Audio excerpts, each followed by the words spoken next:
Yes! Here we go. Oh, yeah, come on!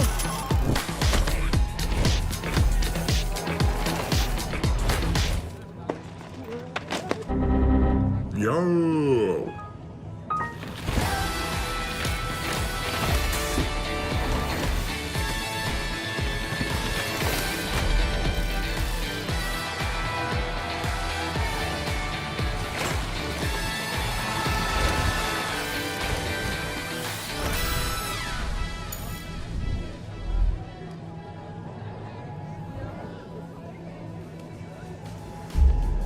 Well, welcome mountain bike fans of the world. Thanks for joining us for day 2 of competition out here in beautiful Innsbruck, Austria for the first stop of the 2021 Crankworx World Tour. This is where we're hanging out, Central Europe, a spot we've been visiting for the last 5 years. This year we're kicking off the season here in Innsbruck, which is not normally the case, but hey, you know what? We're bobbing and weaving. Lots of stuff we got to adapt to these days. But you know what is the same as usual? Is this beautiful venue and how compact it is. We've got the slope style course and the speed and style course right in the middle. Fans hanging out even this year. We've got the pump track, which took place last night. Fantastic race. French racers taking the gold for the men and the women. And of course, slalom yesterday morning, and we'll be finishing off the festival with downhill. You can see it at the top of the screen right here in the top right. Downhill course finishes a little bit off venue, but that's where they take up the lift. And it's a beautiful venue for a mountain bike competition. Yesterday, you believe me, because I was showing you these magnificent pictures of sunsets and peaky mountains, people with smiles on their face, shorts, tank tops. Today it's a little bit different. We'll get to a little bit more about that in a minute. But right now we're focusing in on this speed and style course. Speed and style is wild. It's all about racing, just like dual slalom if you joined us yesterday. But there's a couple jumps on the course. So these racers not only have to go head to head and race, they got to do tricks. So what kind of bike would be the most ideal ride for this kind of competition? It's got a chain, unlike last night's pump track. It's got full suspension, unlike last night's bikes. But guess what? Short travel, because you need all that maneuverability. They got to be nimbly and bimbly for the backflips, the 360s, the tail whips. Icon Maxxis in the front, Pace in the rear. 26 or 27 5-inch wheels for these bikes. And I'll tell you what, if you enjoyed any of the competition yesterday, the slalom or the pump track, you're gonna have a heck of a time here for speed and style once we finally get it underway. We gotta apologize for making you wait an extra 15 minutes, but I'm gonna tell you why right now. The clouds decided to show up, gigantic thunderstorms echoing through the valley. We had kind of a nice little light storm with the lightning flashing. But right now, we've got the track personnel out there kind of drying up those puddles, smoothing out those soft spots in the dirt so we can get this CLIF speed and style ready for you shortly. My name's Cam McCall. I'm going to be your host today, so I got to thank you for joining us, but I also have to thank a couple friends I have in the booth. I've got Alan Cook over here, former professional BMX rider. He was one of the best in the world in his day. Now he's taking up mountain biking as a hobby. He's going to be out there racing the World Cup, but he's also, or the downhill on Sunday, but he's also hanging out with us here, and we're going to call a little bit of speed and style together. We'll be bringing Andrew Needling up in a minute, but check out who I got here to my right. Casey Brown. You guys know Casey Brown. Casey, how's it going? Good, Cam. How are you doing? Doing good. I mean, crazy travel to get here, but I'm happy to be here now. And you know, I'm looking over your shoulder and I see people racing, so that makes me feel even better. Speaking of racing, Casey, what events are you signed up for this week? I already competed in the dual slalom. I tried out for pump track last night, but it was pretty tough, so I got out pretty early in that. And then whip-offs, I got downhill later on. How'd the whip-off go? Whip-off was sick. That jump alone is worth the trip to Europe. Yeah, you were out there too, Alan. Yeah, definitely. The jump, I mean, I've been trying to ride that jump for 5 years, and it finally all came together. I had to get all the permits and the tests and all the things, and it was like a big build-up to actually get to ride that jump, so it was sweet. But also, congrats on a silver medal in the slalom. Nice job. Thank you. That was super fun. You were coming in on the private jet, so you missed it, but Casey killed it. You were looking really good out there. Like, thank you. I don't know. Did you do a lot of practice, like skills practice? No, this is the time I do my practice during Crankworx practice. Nice. Well, you rode awesome. Thank you. I appreciate it. So, Casey, you got one more event coming up Sunday for the downhill. We'll wish you good luck for that. We'll be rooting for you. But you've had a good time in the off season. You get after a lot of interesting stuff when you're not racing. I heard about this trip you did with CLIF Bar. It was you, Georgia Assel, and Michaela Gatto. Where'd you guys go? What was it all about? Oh man, like during COVID, I was trying to think of what to do because we were kind of just trapped in Canada. I was like, well, Canada's pretty big, so let's drive to the Yukon. So me, Georgia Assel, and Michaela Gatto all hopped in our vehicles and we hit up 4 different locations and drove all the way to the Yukon. Huge mission, but amazing. So cool to have support from CLIF Bar for that. Yeah, it seems like they kind of get behind all the projects you all want to do and make it all possible. So I'm sure it's probably something that you incorporate into your off-season training and everything. Absolutely, yeah. I'm always planning stuff for collaborations with them, and yeah, definitely a key sponsor. Well, cool. Thanks for joining us up here. And I think this is about time we start talking about the competition format. I touched on it a little bit at the top of the show, but let's kind of dig a little bit deeper, Alan, and start talking about what CLIF Speed and Style is all about. Yeah, it's one of the most unique events where it's exactly what it is. It's combining the speed and how fast and how smooth riders can get through this course, but there's also bonuses for tricks. There's limitations to the tricks. There's a lot of rules and regulations to it, but it really brings those two worlds together on one course, and it's really, really exciting. Yeah, so they're racing just like they do on slalom and pump track. So obviously the rider with the fastest time is going to have the advantage once they go to the top, but there's more to it than that. After the judges score their trick, they then transfer that score over into a time deduction. So say, for example, you do a big backflip combo and your opponent did a bar spin, you're going to get more time taken off than your opponent.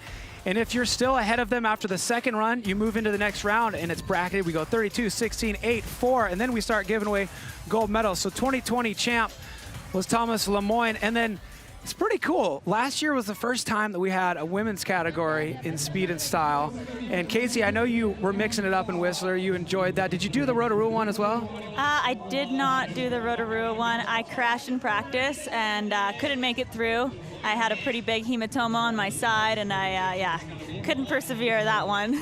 Somebody who did persevere, and it's kind of crazy because we never get to say this. This is so rare because all these disciplines have been around for a long time. But Jordy Scott, she's undefeated in this discipline.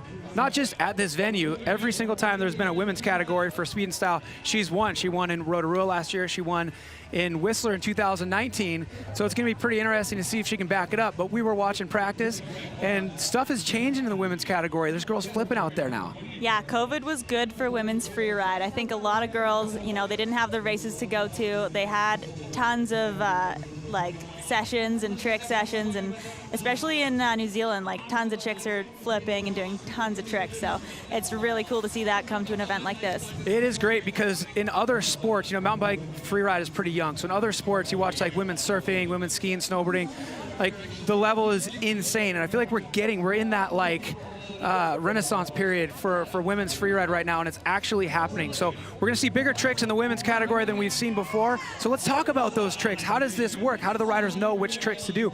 We actually have a bit of the formula that the judges use to score these tricks. We're going to take a look at that right now. So walk me through this, Alan. Well, we're looking at a couple of options these guys have. These tricks are going to kind of regulate so they know what they're going to get. It's not like a full-on contest where they're taking every little bit like height and everything into account. You're getting these tricks and you're getting these points.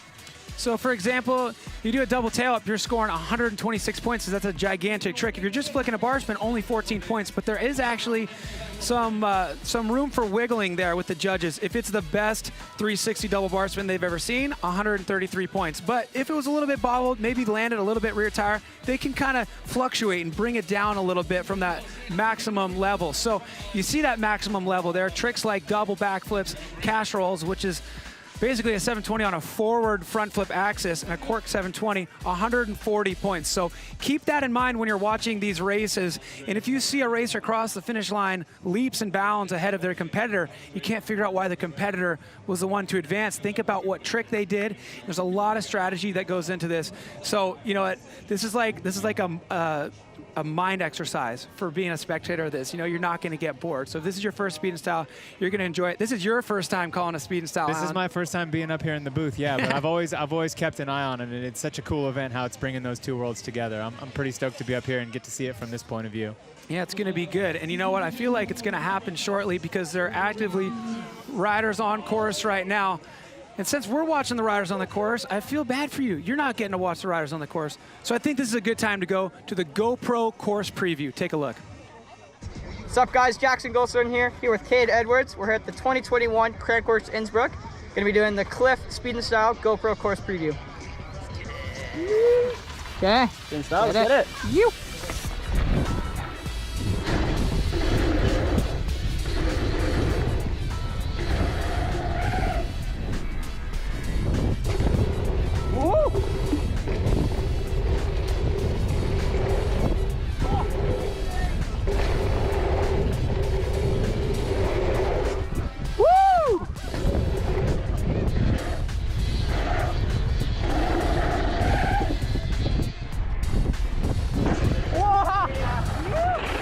Going huge on that one. Yeah, dude. Woo!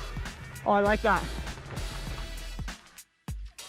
So it's a great course. It's always been one of the favorites amongst the riders because there's a lot of speed on this course, which makes it really tight racing. Some courses we've seen in the past have had flat corners, more scattered throughout, and that's what really mixes it up. So expect really even racing, and just keep in mind some of these riders, if you're a big-time mountain bike fan, you're gonna see riders from all different backgrounds. Right there, you just saw Jackson Goldstone, who's a rider who kind of, you know, he's very well-rounded, and he's a young kid, and he's just starting to spread his wings. He got second at the World Cup in the junior category just a week ago, so it's going to be fun to see how he fares out here. And then, of course, a guy like Cade Edwards, who is a World Cup racer, but in times like COVID, when you got no races, he was doing crazy tricks.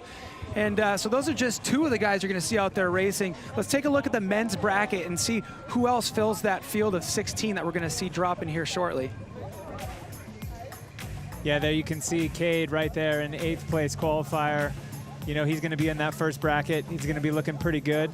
We also have Goldstone. That's, you know, we're in it. We're living in the future. Seeing Goldstone coming up and getting in from that young age, seeing him coming out in Whistler, doing the whip off, and now we're seeing him, you know, he's finding his own in the sport, and it's so cool to see. I feel like we've been talking about these young riders for a long time, like they're coming, but they're here now, aren't they?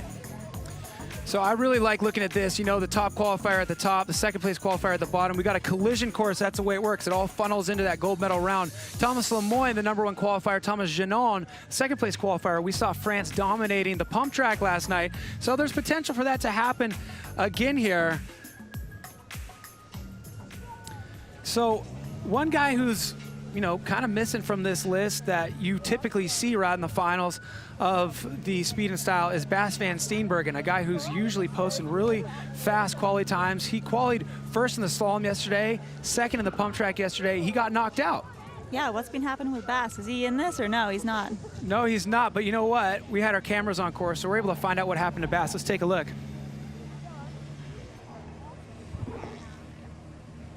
So here we go. Looks like he was going up against Greg Watts. Greg with a ton of tricks. So, for example, you know, this is kind of what we're talking about. Greg Watts doing tricks like a backflip X-up. This is where the strategy comes into play. Bas, a guy known for going faster than anybody out there.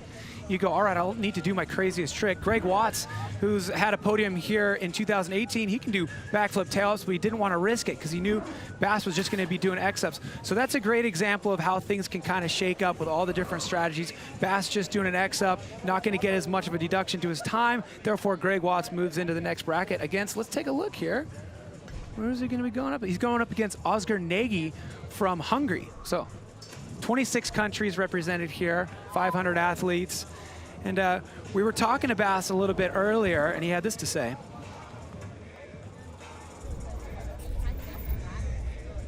Well, so much for what he had to say. Let's talk about what we know about Bas van Steenbergen. 2020 King of Crankworx after Rotorua. He was sitting in the top spot, but, you know, that was 2020, and wasn't a whole lot of Crankworx after the Rotorua event. We're all lucky we got home after that because everything happened right after Crankworx Rotorua, usually taking place in March. It'll be taking place in November this year, so we're all excited to go back there. But Bas van Steenbergen, always a guy who's entering a ton of events. He's trying to get as many points as he can because he wants to be that king of Crankworx, and he got off to a great start last year, but now he's got another opportunity.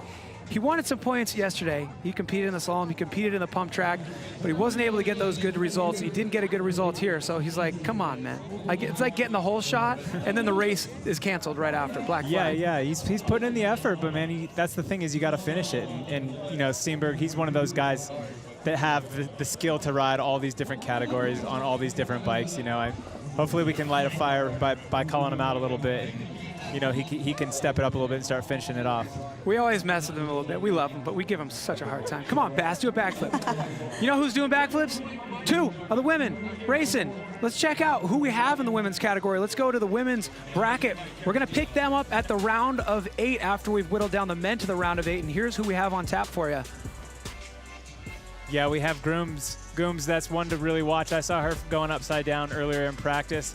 She's coming in top, not the top qualifier, but I think she's really one to stand out and watch, new to this sport here. Yeah, look at Gooms for possibly flipping. Looked for Corbera to potentially be flipping. She's been riding out at La Poma doing backflips.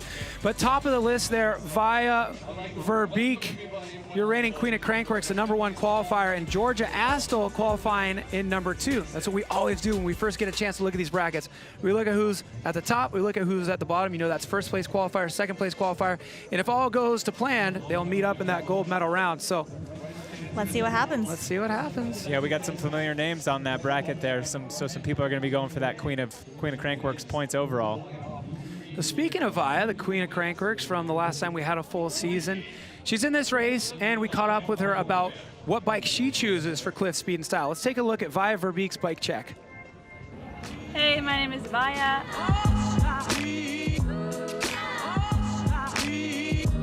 This is my Rocky Mountain Thunderbolt. I've built mine as a 130mm front and back. It's my slalom bike. It also is my speed and style bike. I run it with 2 Minion DHF. The one in the front is a 2.5, the one in the rear is a 2.3. For speed and style, I go a little bit harder in the front. There's just a bit less traction required, so I go 33, 34. Try and keep an eye on it because it's really hot and sunny, and they tend to kind of go up in pressure throughout the day.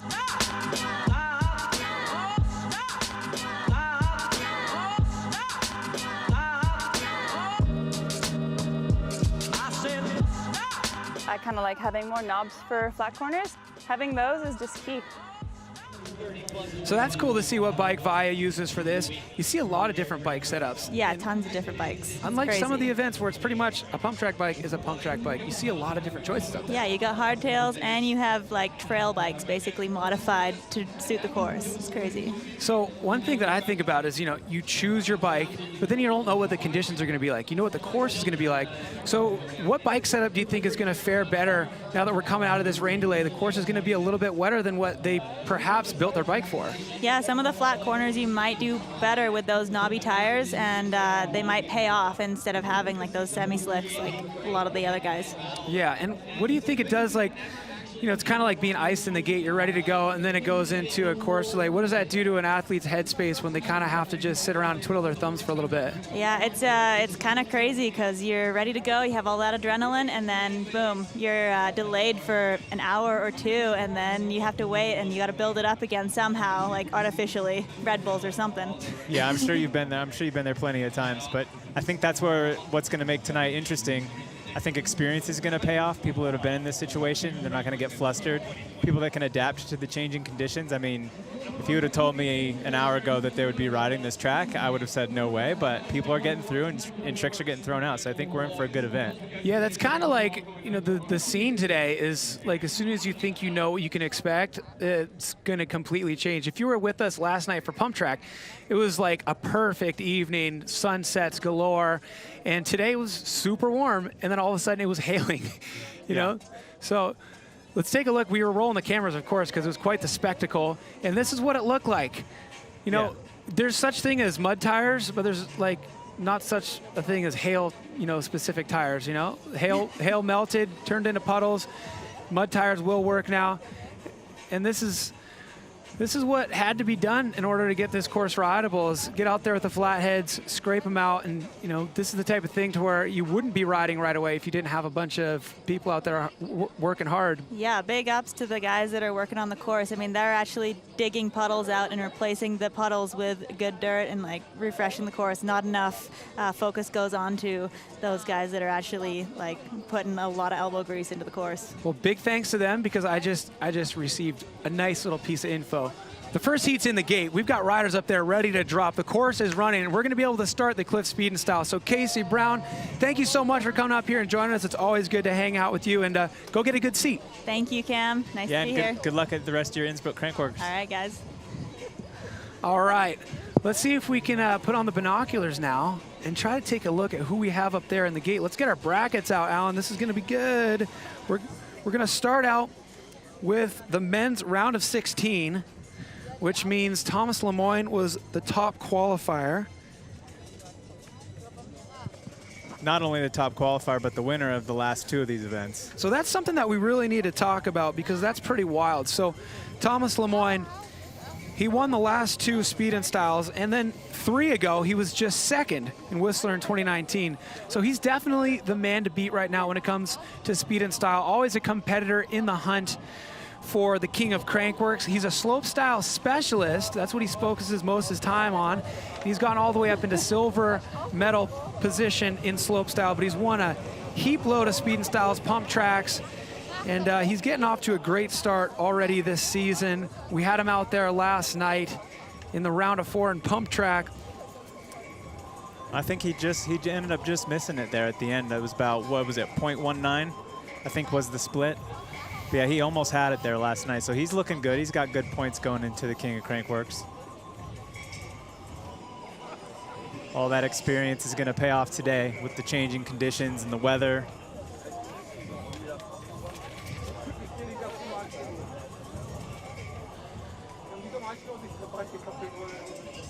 A lot of focus.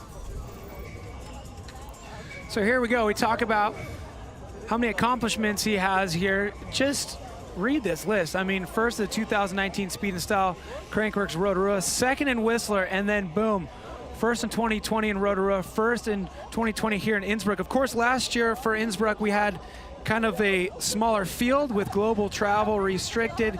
It doesn't really change the fact that he was, first place against some of the best riders in the world. Because if you look at our rankings, even when all the riders from the rest of the world are around, a lot of them are from Europe. So a lot of the guys that he beat last year are typically the ones you see in top spots as well. So in the past few events, he's been very, very dominant. But the thing about this form of competition is one little slip up and you go from #1 qualifier to out in the round of 16. So he's going up against a formidable opponent here in the form of Thomas Zeta.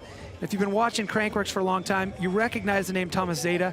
He's very accomplished in slopestyle, but slopestyle is so hard to keep your points rolling and get the invitations to the next season. So we haven't seen him in slopestyle for a bit, but knowing that he was so accomplished in that discipline, he's got a lot of tricks, and these guys are good buddies. The camaraderie in slopestyle is pretty wild. So I'm sure these guys are excited to be up in the gate against each other, but only one will make it into the round of 8. This is run number 1, the first heat of the round of 16. Thomas Lemoyne on the left side of your screen, Thomas Zeta on the right. Lemoyne comes out with a solid gate, keeping that streak rolling, looking confident. Nice truck driver to X up. Triple combo right there. These flat turns are going to be tricky after that rain coming through. Lemoyne just taking the lead, looking comfortable. I'm so down with this spine on the course right now. Yeah, the little Bubba scrub. Flip bar spin to X up, nice combo there. Oh, and then Thomas Zeta, that's what I miss from slopestyle. Zeta has the best super tail ups. I can't wait for a slow-mo replay of that. But he's got those long legs and he just extends so far, lets that bike just dangle out in front of him. So Thomas Lemoyne crossing the finish line first by 1.4. And this is the way it works. We give the judges an opportunity to kind of crunch the numbers, assign some values to these tricks, and then we'll chisel away at those times and decide what that final deficit is so they can get back up to the top. Here's the replay. Looked like both riders had pretty clean runs. Little over rotation there by Zeta, but not enough to really slow him down too much. Lemoyne just looking solid all the way through. You've competed in these, yeah, Cam? Yeah, I mean, like my last year at competition, speed and style was up and running. Look at that super whip. There it is. So I've tasted it. It's a good time. What's the plan if you do make a mistake and you do lose a little speed? Do you go for bigger tricks to try to make up that time? 100%. That's what's so cool about this is there's such an element of improvisation involved there.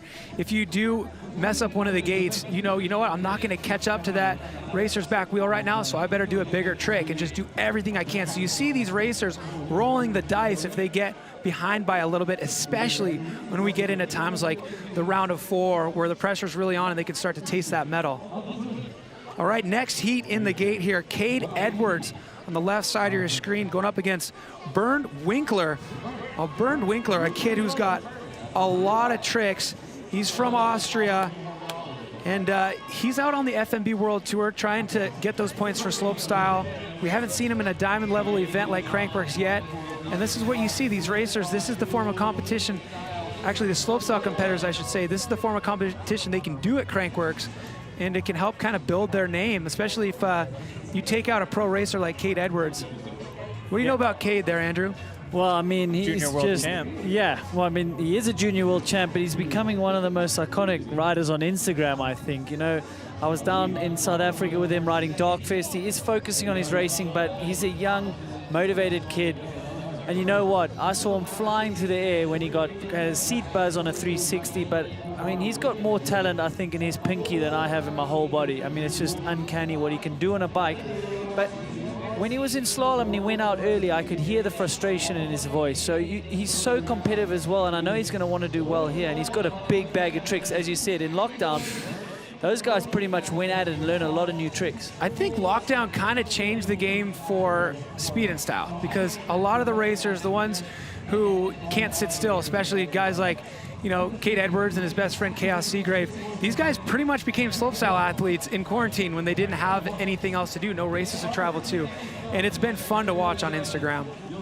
Yeah, it's just a product of you know, Crankworx and these events. They've been around long enough. This is what these kids are growing up watching, and they're a product of it, you know. Some of the best bike control out there, you know, anybody, hands down. Yeah, the sport has progressed away from just downhill or just cross country or even marathon cross country. Enduro was added, but let's not forget, like you said, Crankworx has really given them an avenue to show what they can do on a bike. Lots of people rode pump tracks. Everyone used to dirt jump, but there wasn't a place to showcase that. So we see why we had that red flag right there. A little bit of a course delay. Looks like a gate maybe was knocked over. It's okay. This happened in slalom, and it happened on the first run, and then it never happened again. So this is the only time. I like that. This is just like we're just getting settled in. Yeah. Yeah, I like that. Working out the kinks. Well, we gotta love this footage we're able to capture from the aerial drone right now.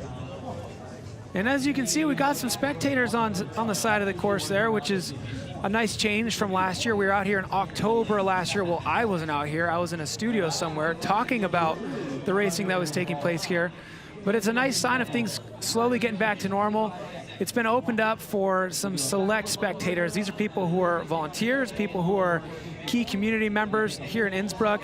And I know everyone in Innsbruck is really excited to welcome the world-class riders here, but also show how much this place has to offer. If you're thinking about a mountain bike vacation, and you're trying to decide where to go, definitely consider Innsbruck, Austria, and hey, maybe come visit us at Crankworx in 2022 if we're able to get everybody out here. We'd love to see you. We're gonna be able to look back at our last run right now between Thomas Lemoyne and Thomas Zeta while we're waiting for them to fix that flag. Hey, we got the drone angle. Oh, nice. Yes, all the way down. I love the way these drones are really giving you that first-hand experience of what it kind of feels like to get down these tracks, you know, looking ahead to the next obstacle as they're going through. So with that angle, it kind of makes me think about, you know, these course changes compared to the last couple of years and maybe why they did it.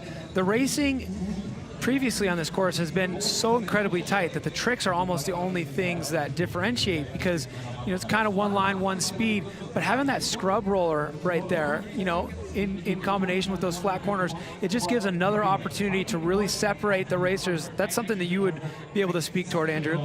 Yeah, they've really given the riders a little bit of option. You know, if they're really good at scrubbing that wall, they might be able to make up some time if they've given away on a trick or something. But you see Thomas Lemoyne, yes, he's known for his tricks. Yes, he's in slopestyle, but he's easily one of the fastest guys track speed. And the rollers down into the jump, I think that's a good addition because those guys can dictate the exact speed they want to hit a jump. And last year, I think they were sometimes coming in a bit fast. And if they messed up their braking, it was a really challenge to do a big trick there. That's a really good point. Look at this gate drop. Cade Edwards against Bernd Winkler. Yeah, double truck from Cade.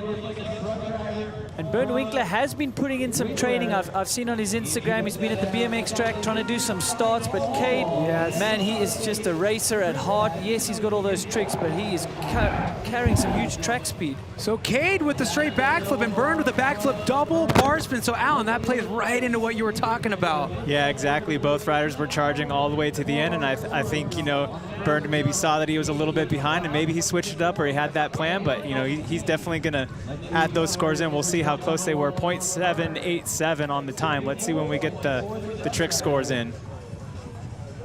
So Cade with a better trick up top, keeping it simple on the bottom. Well, they had the same trick up top, I should say. They were both doing a truck driver, I think, but I think Cade had a double truck driver. Yeah, I think he did catch, throw, catch.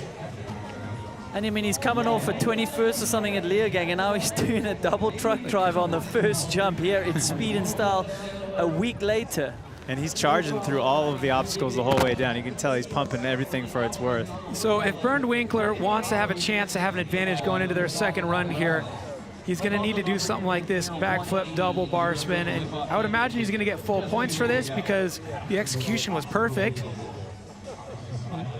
No bobbles there at all. Let's see what we got. So Cade was, of course, the winner of speed, and then once they've factored in the scores, there we go. It trimmed that margin. Yeah, so Bernd Winkler doing what he needed to do to make it more possible for him to upset Cade Edwards in the second run, trimming that margin down to 0.8. Yeah, that was a double truck. We got a good angle of it there. Yeah, he's going to take just a little bit off the top, give him a little bit better chance coming into that second round. You know, we haven't seen these courses develop yet after the crews were out there and fixed them up. So, you know, they look super, super even right now, and it should cause for some really good racing. Yeah, sometimes as the day goes on, we start to realize the personalities of these sides, and one side kind of manifests itself as the faster line, but right now they're looking pretty even. We'll see as we get more riders going through them, more evidence. But Cade Edwards with the advantage over Bernd Winkler. Can't believe these riders are throwing double bar spin backflips and racing at the same time. That's the craziest part. That's why we love speed and style, and we're looking forward to our next heat. It's going to be Greg Watts and Oscar Nagy. We were talking about that heat at the top of the show as we were peeking at our brackets. Greg Watts, a rider who's well accomplished in speed and style, also came from slopestyle. He won Joyride in 2009. He was third here in 2018.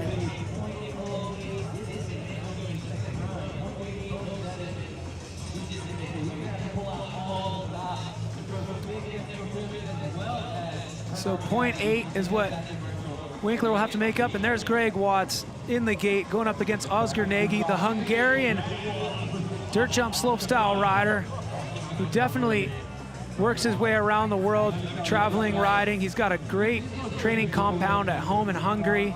He used to come visit us in Aptos, California, so Greg and Oscar know each other, and they're off and running. Greg with a solid start out the gate. You can tell he's been at the BMX track out in Reno, where he's from.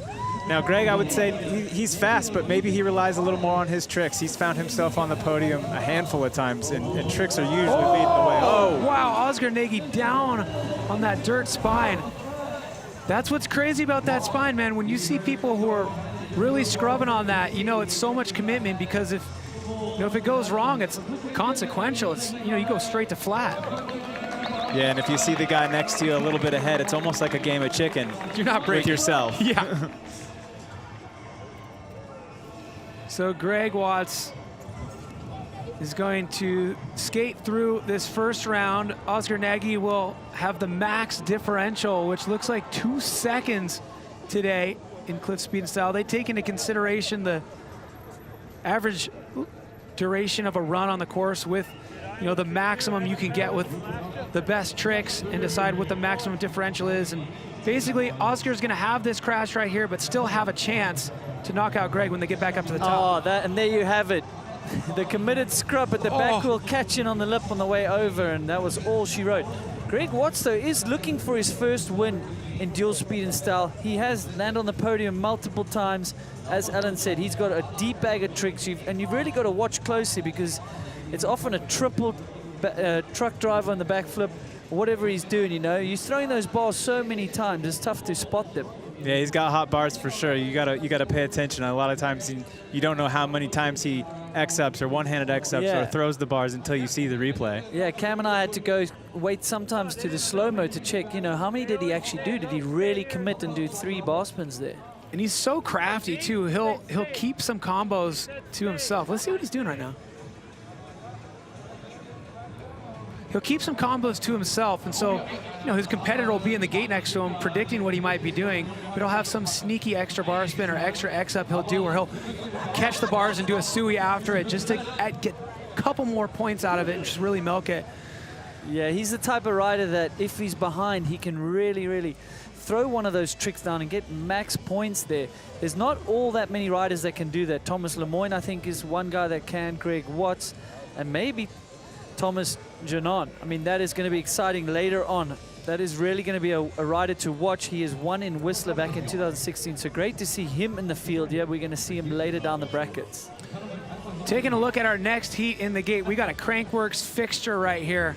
The veteran Kyle Straight going up against Marcin Rott from Poland. He was 6th place here in Innsbruck in 2019, and that was a full field of international competitors, so 6th place is super impressive, making it into the round of 8. So Kyle Straight right now, a guy who's got a lot of Crankworx medals back at home. He's gonna have to get past Marcin Rott, who's got a whole lot of tricks.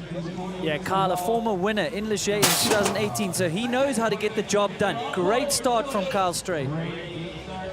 Yeah, Kyle having a little bit of a slow start at his Crankworx campaign, maybe not finishing where he would want to in the slalom, so you can see he's charging here. Yeah, backflip bar spin from him, so he'll score pretty good on the first jump.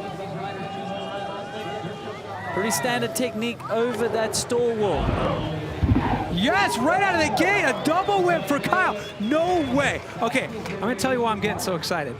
I always give Kyle Straight such a hard time because backflip bar spin is his go-to, but he doesn't practice it enough. He always crashes right in front of us when he's racing. Stomps it first run here against Marcin Rott, and then double whip is something he usually waits for till the round of 4 or a medal round, but he knew going up against a guy like Marcin who's got so many tricks, he had to pull it all out. Yeah, it's awesome to see. You're right. We get so frustrated because he messes up that backflip bar spin so many times. And then we know how good he is with the double tail, but he does like to wait with it. Yeah, he's coming in prepared. He's been practicing. There's been some of these clips from his backyard where he's got that scrub. You look at that double tail up and pedaling all the way down. You knew he locked in solid on those pedals. I mean, come on. When you finish first and you do a double tail up, don't slip a pedal, and you're on those pedals before you hit those lights. That's what speed and style is all about. Yeah, there was no crank arm. That was all pedals and straight back on the horsepower. So I think Marcin, it was either a backflip bar spin or a backflip double bar spin. So we're going to see what the judges do with these scores. But Kyle had a convincing lead and big tricks, so I feel like this is going to be a shoo-in for him.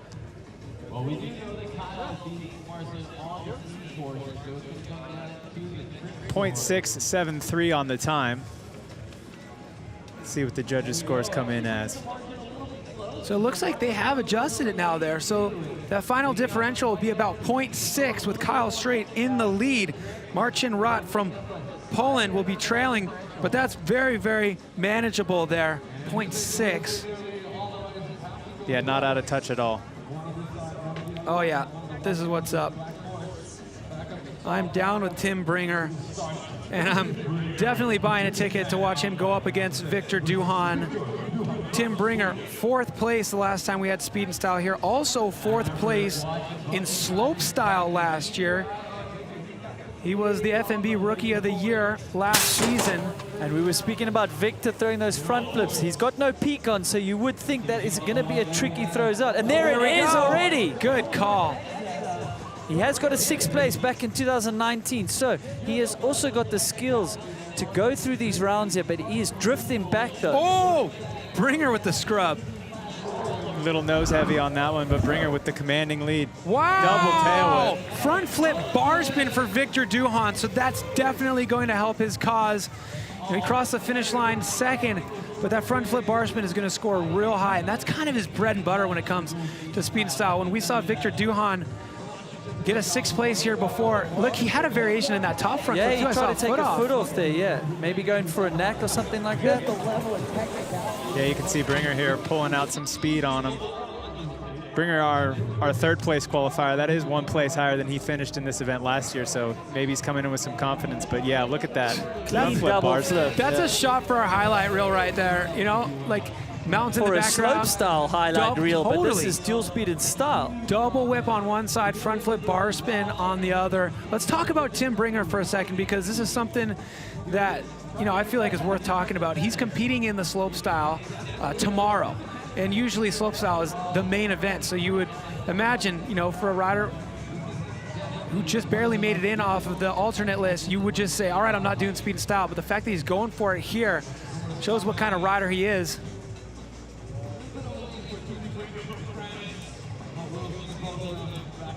Yeah, I mean, he's here, right? It's going to be easier for him to ride than to watch ride. So 0.9 is the advantage for Tim Bringer over Victor Duhan. And we got the next heat lining up in the gate. It's going to be Jackson Goldstone and Elof Lind. Jackson Goldstone, I mean, he's pretty much like Crankworx grew up with him and he grew up with Crankworx. Yeah, I'm real excited about this. I was watching him in his qualies. He came in 11th place qualifier. I was watching his mom force feed food, force feed water, getting him padded up, straight up to downhill practice. So he's doing a lot of events. Look at that backflip, bar spin, textbook. Yes. Yeah, he's a star for the future, but a star for now. He's got a deep bag of tricks as well. Nice and stylish over the stall wall. He's got a good gap here going into the last jump. Backflip, wow. One-footed can for Jackson Goldstone. A backflip, triple bar spin for Elof Lind. Oh my, that is the trick you need for speed and style right there if you're behind. He's a Swedish rider. There's a video of him on Instagram doing a backflip triple bar spin into an airbag, but it was a lot of airtime on that jump, so I was thinking, who knows if he's gonna be able to bring that one to the speed and style course, but if he does, it can shake things up, and there he goes. Yeah, he's got a deep bag of tricks, so that's awesome to see him throwing those down. He needs to, though, because Jackson was way ahead on the speed. Let's talk about Jackson in his racing right now with the first World Cup scene. This kid's on a tear. Yeah, 2nd place in the junior category. He has got his sights set on World Cup. Watch how deep he goes on this flip. Comes in very hot after that scrub. Pumps these rollers for everything they've got, and watch. Big can-can flip all the way to the bottom. Yeah, that's the challenge when you're so good to the rollers carrying those speed. And this course, let's make note, it is drying up. It's going to start running faster and faster, and these riders need to adjust into these jumps. So Jackson Goldstone crossing the finish line with a nice advantage there. I don't even think a backflip triple bar spin is going to be enough to upset that lead. Jackson with a smile on his face.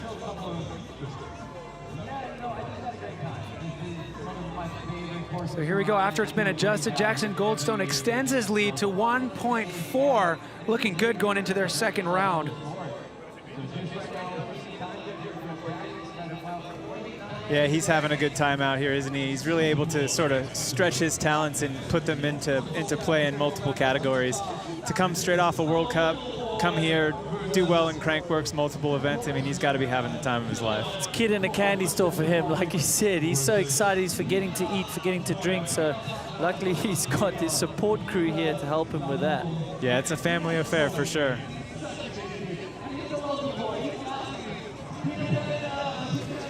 So Peter Kaiser, you're gonna hear a big cheer for him right now because he is an Innsbruck local. He was 6th place here last year. I'm sure we've, you know, it's obvious we have less of a crowd here than usual, but they still get loud for their local boy. He's going to be going up against Theodor Kovac from the Czech Republic. Talk about triple bar spins in a backflip. He's got them as well. And double backflips at his training ground. He's got a big, big bag of tricks. What can he throw down on these jumps, though? Well, this track is definitely ready to go, so these guys will not be holding back. that a pair of double trucks there? I think it might have been, Yeah, yeah. Kaiser definitely with a double truck. I couldn't quite see Theodore. Kaiser looking like he has an advantage coming into the scrub wall. Let's see what we have over the last hit. Peter Kaiser back foot bar spin, and it looked like Theodore got a back foot bar spin as well.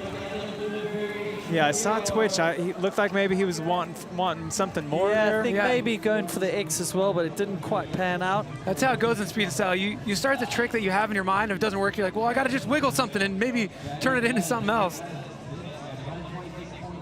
So Yeah, Peter so Kaiser they threw matched each other on that first jump. So it's all down to the second jump and a bit of speed here. So local boy Kaiser looking to go better than last year. So here's what replays are all about. Let's watch Theodore here.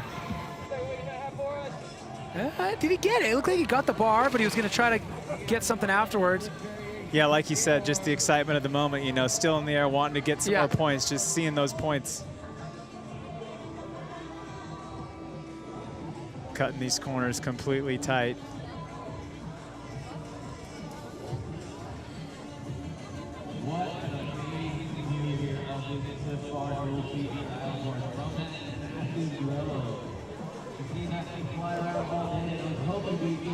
Loving these aerial shots, really getting an idea how they've carved this course into the hillside. So we're waiting on the scores here for the last run between Peter Kaiser and Theodore Kovac. They got to find out what those results are so they know what they got to go up there and prepare for. It looks like here's the final here. All right, Peter Kaiser has the advantage, and it's going to be 0.6 now that the trick scores have been factored in, so he extends it by just about a tenth of a second. 0.6. So Peter Kaiser gets a star next to his name, and we got the next heat in the gate. This will be a good one. All right, so Tom Eistedt, a guy who's been climbing the ranks in slopestyle and free ride. He got an 11th place here last year in slopestyle.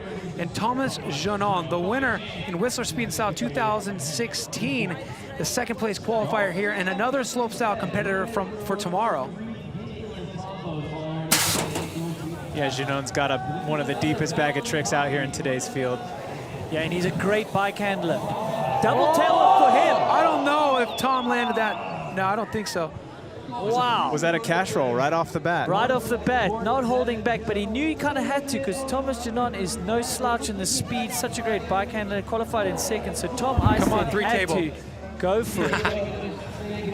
When Tommy G's just doing one for the crowd, I'm just like crossing my fingers. Come on, hook me up with a 3 table. He's easily one of the most stylish slopestyle riders, I think. Yeah, He's got such a flow to him. Most of the other riders would tell you that too. Yeah, he's like the competitor's favorite rider to watch. He's just got so much control over that bike, so much style. We're taking a look right now at Tom Eistedt going down on what looked to be a cash roll. We're gonna have to wait for that replay. Tom Eistedt is such a sender. That guy, like, you were out at Darkfest. Tell me about him down there. I was about to say, I mean, there's a few guys that are just happy to send it all day, all the time, and Tom Eistedt is one of those guys. He really just Oh, it was a cork sev. It was not a cash roll. Down in Darkfest. So it was a cork sev. He just didn't get back behind it enough. Over-rotated. Big over-rotate. It was not a cork 7, it was a cork 8. Yeah, no, he was 20. throwing back flips, front flip variations, all sorts of things on the biggest jumps in mountain biking at the moment. So that was awesome to see. Yeah, bummer for him to go down, but he had to lay it all on the line, even though it was round of 16. Yeah, when you're going up against a second place qualifier, it may as well be a gold medal matchup, so you got to treat it as such. But Tommy G going to take the advantage. Hopefully Tom Eistedt is feeling good enough to be able to take his second run in his first round of 16 bracket. We're going to put a star next to Tommy G and take a look back up at the top of the course.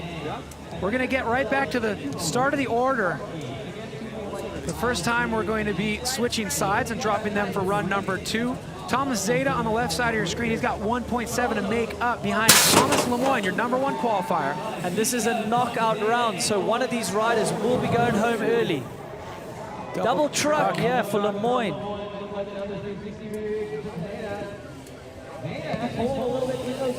So Thomas Lemoyne, one of the fastest riders on track and has a deep bag of tricks. Oh, Lemoyne manually and all the rollers down there. Right into a backflip bar spin to X up Zeta with the super flip. That Did you see him manual that? that triple manual. I saw him do that in practice, and I was like, oh, got lucky on that one. But apparently, No, he's been doing it all through practice, and he's even doing it in the race. Such a talented bike rider, so I think it'll be safe to say he should be advancing here. I mean, talented and confident too, because there's so much at stake if you don't have the exact right speed you're expecting on that last jump. And if you drop that manual, you're going to be going slower. yeah, just sort of flexing into that, looking cool, calm, and collected, that's for sure. Look at that, 1, 2, 3, come on. Right into the backflip bar to X. But I love that super whip out of Thomas Zeta. That's one of my favorite things when he was competing in slopestyle. I always knew I could look forward to that Superman tail whip. So Thomas Lemoyne doing what we expect him to do, taking that #1 qualifying spot and advancing out of the round of 16 into the round of 8.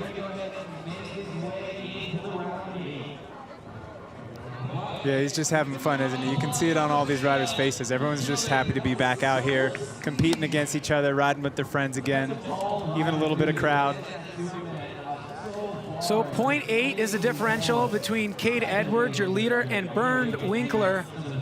Now Bernd, expect him to be really digging into the bag of tricks, because I don't know if you're going to outrace Cade Edwards. Yeah, Bernd really needs a good start here to put some pressure on, and he gets a better one than the first run, that's for sure. So Bernd with a double truck. I think Cade might have got a triple off there. Wow. That'll really help his cause, but he has got the lead though. So we're into the speed section of this course. This is hopefully where Cade can make some ground, but he's not. Keep in mind, it's 0.8 between them. It's going to come down to this trick. Backflip double bar spin for Bernd. And Cade just holding on there. A little bit of a manual there. It could be tight, man, considering these tricks. But if Cade did, in fact, get a triple truck instead of a double truck up top, that's going to extend as well. Yeah, it seems so. He's got 136 points there, it seems, unless that's... It must have been a triple truck, Yeah. 136 points. And then we're going to wait for jump 2. So that just tells you 126 for a double and 136 for a triple.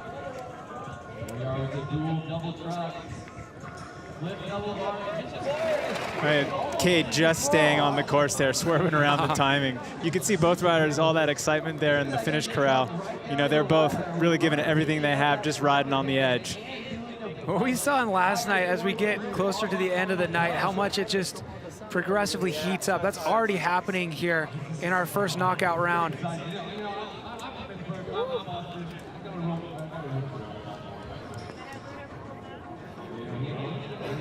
Here we go, Cade Edwards advancing into the round of 8. He'll be going up against Thomas Lemoyne. That'll be one to watch for.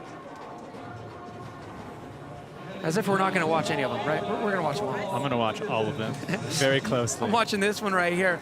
Greg Watts with the max differential over Oscar Nagy. So our max differential is 3.7, it turns out. Oscar actually did cross the finish line, I believe. It's good to see him back out. Remember, he crashed scrubbing that scrub wall. Wow, yeah, that looked like a triple truck dive. If my eyes are serving me well here, but Greg Watts, he can play it a little bit safer. That's a lot of time he's got.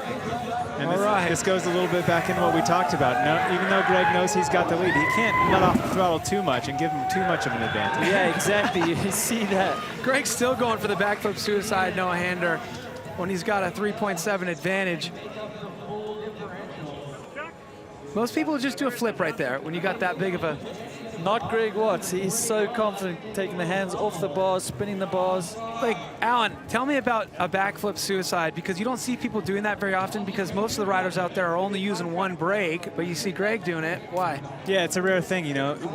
I've tried this and it does not work. If you do not stop the front wheel and you take your hands off, because of the gyroscopic effect, the bars will not stay straight. So you need to actually hit the front brake and stop the front wheel and then take your hands off. So it's quite a technical move. Nyquist, I think, is probably one of the other ones that comes to mind when you think about it. But yeah, Greg, with all the flip bar spin tricks and the flip no-handed tricks, that's all, you know, brake control. There's a lot going on when you do that. And at the point where he's at, it's just reflex. That was a triple truck from Oscar there.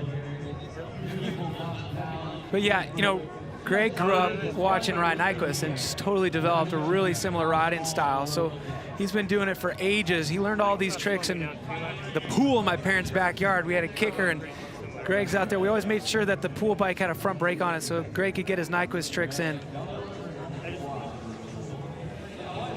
Yeah, he's almost like a mirror image, the way he rides the style on the bike and the bar spins. You should see them ride together. Great. It's hilarious. Yeah, it is. Huh? One's on a small bike, one's on a big. Well, actually, no. Nyquist came over to mountain bike. Fair enough. That was great. Third place at Joyride a few years ago. We miss him. Kyle Straight with the advantage over Marcin Rock. Kyle Straight pulled out all the stops in the first round here.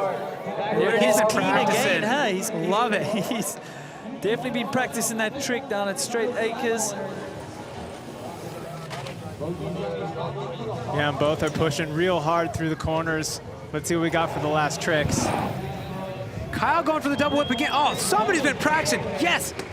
All right, that's what's up. That's why we want to see Kyle Straight ride all the time. He's been hitting the backyard compound. Still doing 2 or 3 pedals after catching the double whip. Yeah, he's been practicing. He's ready. It'll be Look interesting out. to see if he changes some of those tricks. Some riders do come out with a trick that they know is going to get a certain score, and they just run with it, and then they work on the speed as much as they can, and they know it's consistent. But in those later rounds, you're going to hopefully have to really pull out all the stops. Well, Kyle always has the speed, but when he's dialed on his tricks like he is right now, look out. Look at him just getting around that barrier there. He came down a little bit back tire on that flip bar spin. Manualed a little bit, his weight was off, and he you know, used his experience, was able to get back around and not take the penalty. And if he does advance, he's going to be going up against Greg Watts. So that's going to be an interesting. We know Cam's going to be torn here in the booth on who to root for.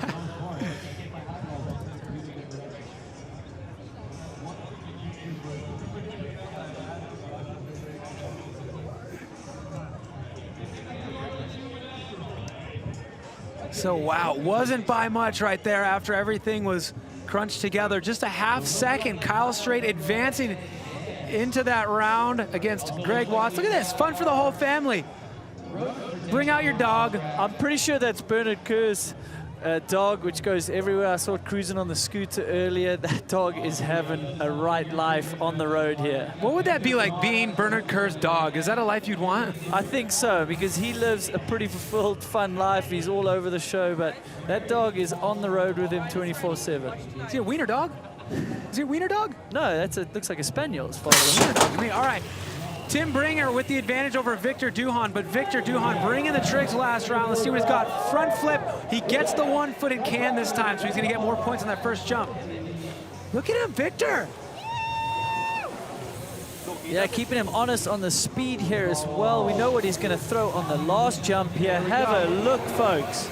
Neck and neck. Double! Front flip bar spin for Victor Duhan. A double tail whip for Tim Bringer, crossing the finish line side by side. I think we might have had a front flip double bar spin there. I think He's so as so well, comfortable, Alan. It so was so comfortable quick, going yeah. forward. Oh, he could do one. He didn't do one, though, did he? No, I think Alan's right. I also spotted that. I think there was a double No. bar spin in that front flip on the second jump. Let's wait for the replay. We got to get this replay. Yeah, the So double can-can truck front for flip Bringer. was very clean. All right, this is what we need to see. So here. we're looking at the rider on the right, which is in black shirt. Oh, you guys are killing it. You spotted that. Nice work. I needed a replay. Yeah, he did get those bars around twice. It's like following Greg Watts around. You just, I can't speak. You don't even know how many times he's throwing those bars. It was so quick and going front. Oh my goodness. You think you know what to expect. You don't expect a front flip double bar spin. That's not a trick you see all the time, especially in speed and style. I love So the what progression of this, Cam. We've been doing this for a while, and the tricks are just getting better and better. Oh, man. It wasn't enough. That just goes to show right there that the speed still matters the most. I mean, the tricks are just an opportunity to pick up some seconds, just like you would in a downhill race, you know, try to earn a little bit of time in a section that you've practiced. But at the end of the day, it comes down to how fast you're riding this course. Tim Bringer riding it fast, backing up that 4th place finish last year and advancing into the round of 8.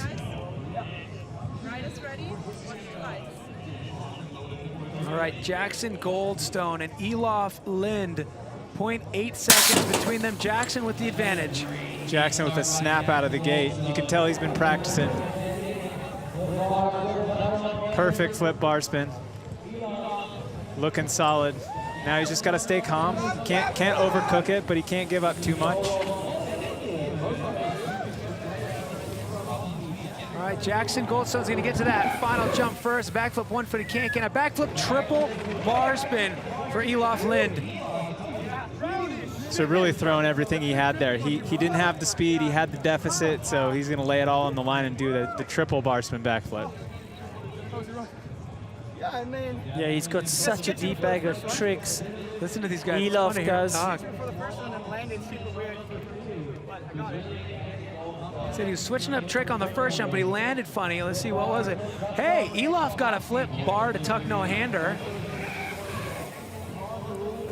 Wow, that is so gnarly, that triple. Backflip triple bar spin. What are they scoring? I think it was like 136 we saw last time, which is right up there near the ceiling of highest scoring tricks. It's a quadruple combo. I mean, if you think about it in that way, you're like, this thing's got to score high. So Jackson Goldstone with the advantage, but Elof Lind pulling out all the stops with the tricks. Jackson holding his own on that front. I mean, just the time you need to be able to do a backflip triple bar spin, it shows to this course. This is not a dumbed down jump course. It's a race course with real big jumps on it, because these guys are having plenty of time to pull off those quadruple combos and more. Well, Elof's going deep intentionally to make for enough airtime, I think. You know, he's landing pretty far down that landing. And, you know, he's quite a ways past the knuckle by the time he's chucking that third bar spin. So next, heat in the gate.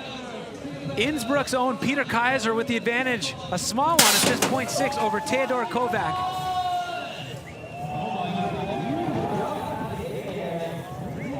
Oh, okay. We got a 360 double bar to X. So Peter Kaiser on the left side of your screen here with the crowd cheering him on. Theodor Kovac making it to the last jump first. Backflip bar spin to X up. It looked like for both of them. Yeah, in unison there. Looked like we had backflip bar spin to X on both sides, so we'll see how this really comes out. Theodor was definitely pushing it there with the speed. Yeah, he needed that because he was down. So for him to win the speed there, some big tricks from both of them. This is going to be a close one, I think, for the judges to tally up. How did you do?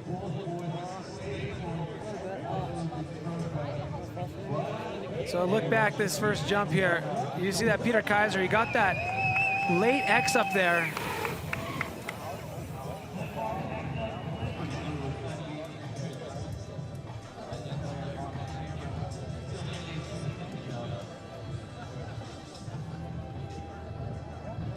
So the winner of this matchup is going to go up against the winner of Eistedt and Janon, which will likely be Janon because Eistedt's got that max differential. So whoever makes it out of this round is going up against a really tough competitor, the #2 qualifier. And here we go. Peter Kaiser advances by just 1,000th of a second. So that was really close. 0.005, can you believe that? Here we go, we got dogs out here, bring your kids out here.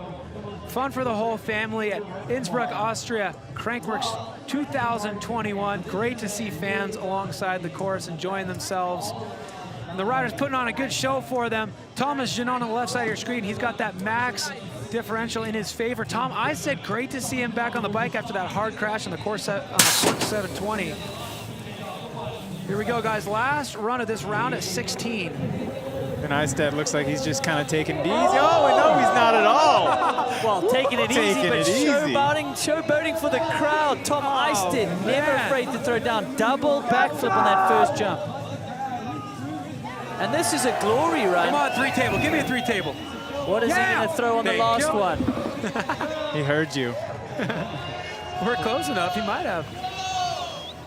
Well, you got to give it to Tom Eistedt for crashing hard on that Quark 720 in run #1, and then just not only getting back in the gate, going for a double flip. Yeah, you want to advance in this game, but if you're not going to advance, that's one way to do it. Hey, look good doing it. Put on a show for the crowd. We got dogs and kids out here. You got to, you know, got to run around and do entertaining things to keep them happy. Well, that was so clean as well. Ridiculous confidence to just throw that down when it doesn't actually even matter. That's what's up right there. Yeah. I love how he stalled it out, too. He kind of waited. It looked like he was looking to see if you were going to watch, dude. I made eye contact with him. I said, you better give me that 3 table, Tommy G. So right on, Tommy G, your number 2 qualifier, moving into the round of 8. We got to give it to Tom Iset for putting on a great show for the crowd and us here in the booth. You at home, I hope you're enjoying yourself in the CLIF Speed and Style Innsbruck Day 3 of competition out here. We've got a round of 8 set for the men, which means it's going to be time to focus over to the women's category because we got a stacked field of 8 for them as well. And that's going to be exciting. I'm looking forward to seeing the women take this course. Waiting for the official word right here. We know Tommy G is advancing, but here we go. They're going to settle this in a round of rock, paper, scissors. Ah! Tom says, but I won the rock, paper, scissors. Okay, fine. Is there a rule book about rock, paper, scissors? That's how Andrew and I decide who's getting shotgun in the morning. There we go, round of 8 set for the men. Lemoyne, your number 1 qualifier, making it out of his round of 16. He'll go up against Cade Edwards. Watson Straight, US versus US. That's going to be a good one. Take a look at these last 2. Well, Bringer and Goldson, the youngster, they're going to go match up. And then Kaiser, local hero, but he's going against Tommy G. Yeah, we still have number 1 and number 2 qualifiers there at the top and the bottom. They're going to be getting a little closer, but it's not set in stone. They still have a lot of really good riders to get through. Yeah, I mean, qualifying first doesn't mean you're going to go through to the final. I mean, you've got to throw down some pretty big tricks, and you can easily crash on them.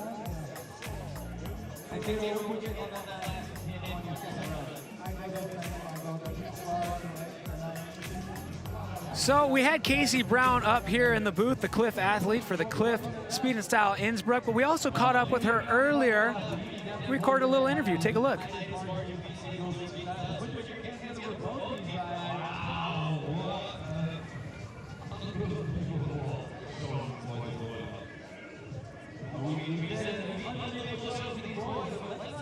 So, how do you like Innsbruck? Oh man, Innsbruck is amazing. It's such a cool place. There's all these massive mountains everywhere and you get to explore. Yeah, it's just one step and then you're in nature.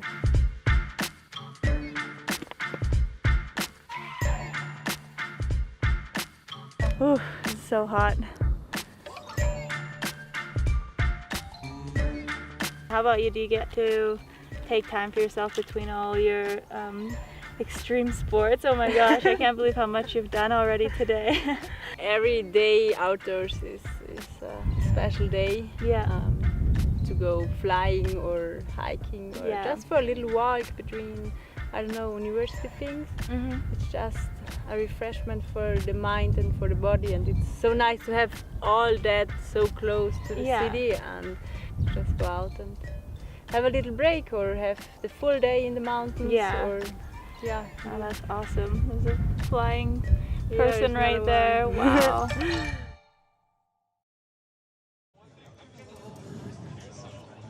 Well, Casey Brown is doing it right, hanging out with an Innsbruck local who obviously does it right. It sounds like she does some speed flying, which is, we talk about this being gnarly, speed flying. You're not getting me out on one of those things. That is wild.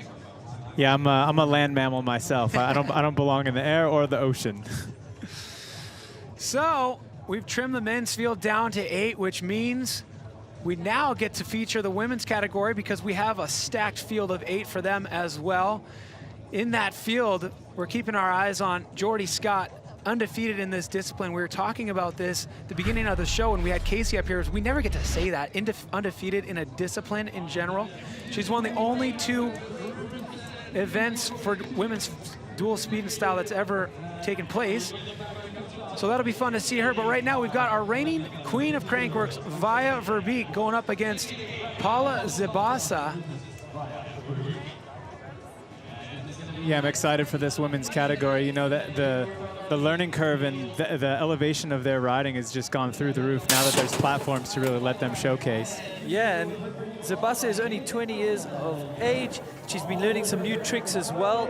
Doesn't manage to pull one off on the first jump, but Vaya has been second in this event before down in Rotorua. So can she go one better? Qualifying in number 1 spot. So it is looking good for Vaya. So Via, #1 qualifier with a nice lead here. A tuck no-hander on the last jump. Way to go. Paula Zabasa, the Innsbruck local, doing it for the crowd there.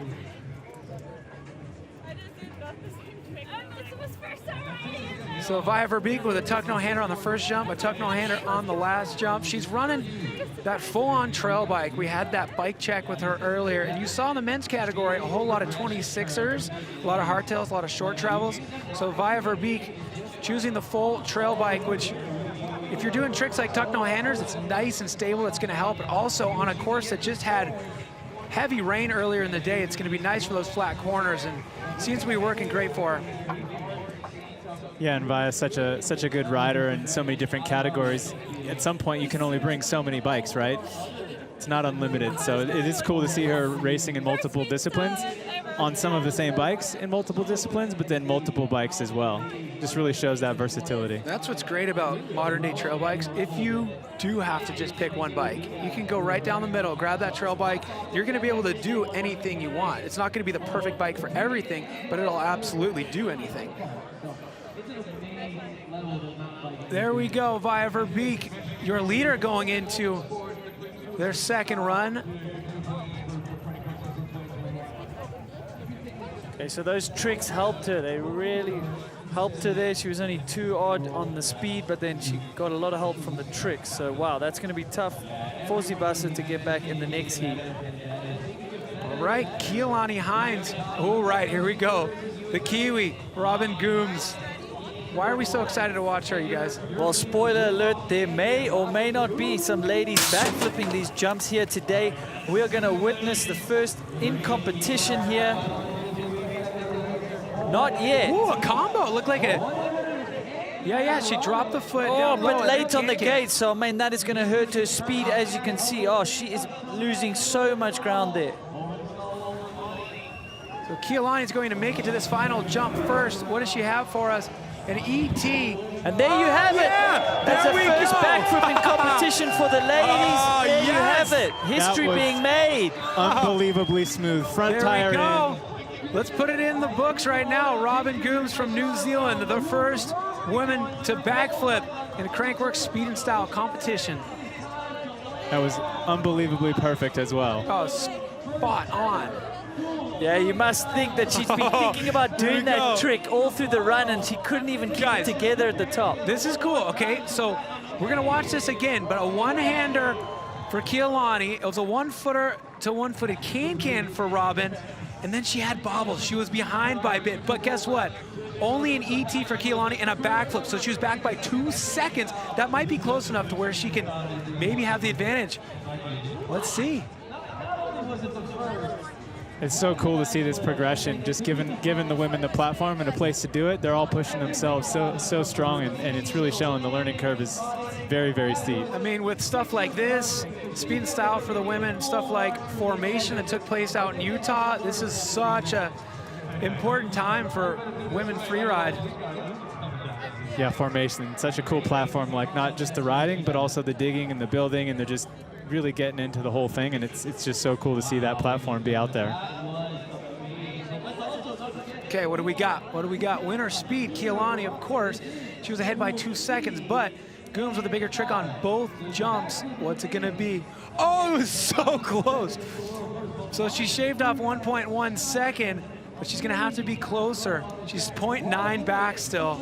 Well, she can clean up that run. She's got a real shot at taking down Keelani Hines. I really must think that it was weighing on her mind that she's gonna do the backflip, and she was just too ahead of herself and couldn't get through the turns. Yeah, she was a bit stiff there, but it was really good to see her get it off. There's always the opportunity in the next run. Here we go. Jordy Scott undefeated in this discipline, going up against Gemma Corbera. There's video of her doing backflips. We haven't seen her do it on the course yet. Let's see what happens. Jordy Scott with the tire grab. Looked like Gemma going for... So Jordy Scott looking for the three-peat. She only qualified in 3rd, so maybe not carrying as much speed down this track as she would have hoped for. Tuck no-hander for Jordy Scott. And a backflip for... Oh no! We never want to see that. Big hit for her, Gemma. Let's hope she's okay. Yeah, a little nose heavy, a little bit short, kind of the the worst nightmare combo. Let's hope she's okay. She is moving. Gemma Corbera going down on that backflip. Yeah, when you come to that point at the end of the rotation and you're spotting that landing and it's right up in your grill, that is a very helpless feeling. Yeah, usually you can kind of see it coming because you're wondering where the landing is, because by now you should have seen it. And there's only one or two things that could be wrong. You could be under rotating or you could be coming up short. Yeah. It looked like, unfortunately, on that one, she had a little bit of both. Yeah. We do see some movement, so hopefully she's okay. She looks a little more concerned about how straight her bike is, that maybe she's already thinking about the next run. So there we go. Gemma up and pushing her bike off the side of the course. Great to see. She's one of the ones pushing the limits out here for women in dirt jumping, women in free ride. And I did see her land that in practice, so yeah, the pressure of the event just getting to her, but hey, wow, that was amazing to see her go for that. Unlucky with the crash there. yeah, when you're on the forefront of progression and then you get iced with the rain, the changing conditions, but she still went for it. It was good to see. So here we go. We get the replays now that we know she's all right. Tough. She is, look at that.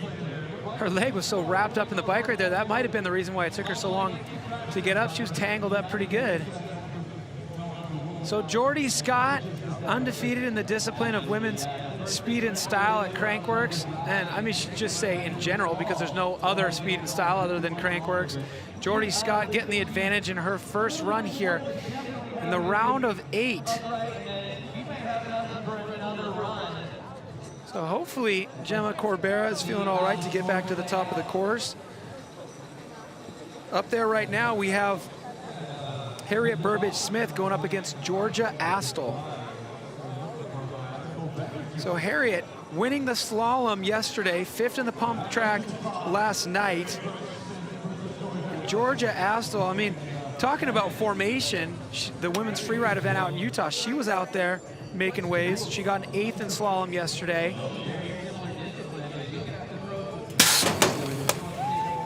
Yeah, both very diverse riders. We see Harriet with that snap right out of the gate. You can see BMX coming into play. 3rd place qualifier. She's got a great opportunity to get some points for the overall. Yeah, and we know, as we said, she took down the win in slalom, so she's going to be one of the fastest on tracks. Tire grab for her and a seat grab for Georgia. So, winner on speed there, Harriet Burbage-Smith, coming off some momentum from the win in slalom. All smiles for them.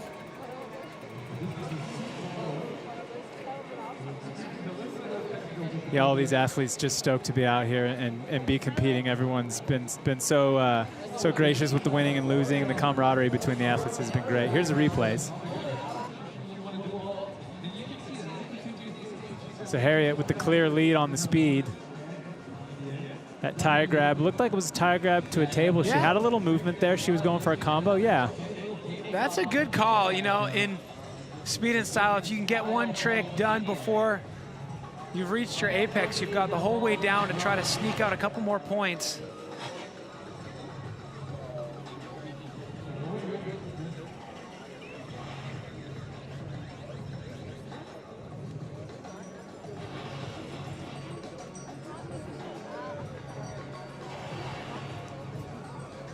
So we're getting our numbers in right now.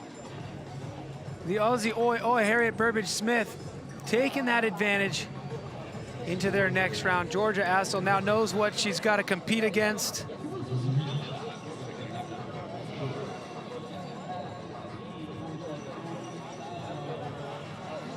Well, ever-changing weather conditions out here today. Luckily, hail's not falling from the sky anymore. We've got our competition rolling, which is great, but of course, so many more competitions. You know, on Sunday, we're going to be excited about the downhill. One of the most exciting riders in downhill, George Brannigan. We caught up with him earlier. Take a look.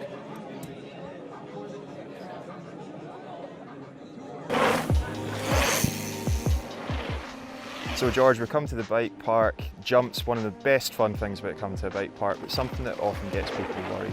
What are you doing the first time you come into a jump to keep you safe? So first off, I would like do a warm-up run on a smaller line, smaller jumps, and just get comfortable, get warmed up, just follow someone in. Also, if you have the luxury of that, who has done them before, and just gauge your speed from there. So yeah, just those first steps just to get comfortable before hitting them. So as we start hitting features in the bike park like this, speeds are getting higher. You'll notice George and I both have full face helmets on today, something to keep you safe if things should go wrong. You'll notice I've got a neck brace on as well. Full face helmets give you that extra bit of protection that trail lids just won't when speeds are very high. If you go over the bars, the full face helmet's what you want. Dream Track looking good down there in Queenstown, New Zealand. Been a few years since I've been there. I kind of feel like I need to make it back. Well, back up to the top of the course right now. We're dropping him again. Thomas Lemoyne going up against Cade Edwards. This is going to be a good heat here. The men's round of 8 kicking off.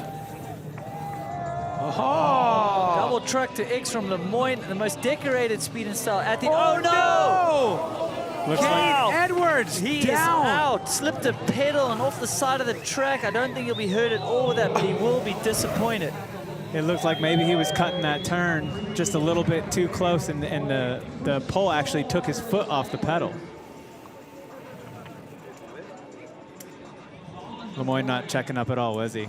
No, he did not So know confident. Cade was gone. He just went with his full flat-out run, big tricks. Did you see the rhythm he held in the bottom rollers? Instead of manualing all 3, he like gapped to manual 2. I missed that. This guy's full of tricks, and not all of them happen on the jumps. He's so many different ways of riding that roller section. Good to see Cade back up. Yeah, I want to see a replay of that crash. I wonder if we have one. There's that competitor, and you see him shaking his head. Here we go. This is going to be a good angle. We should be able to see it. Yeah, you're right. Let's see what side of that gate he was on. I think it was the other foot, but it was kind of all happened at the same time. Definitely there. made contact with the gate. Wow, he's made himself. Here we go. Oh, slipped the he hand, did. even worse. No way. Oh, you know, you figure he just landed from doing a double truck driver. There's a chance he could have grabbed without his thumb on.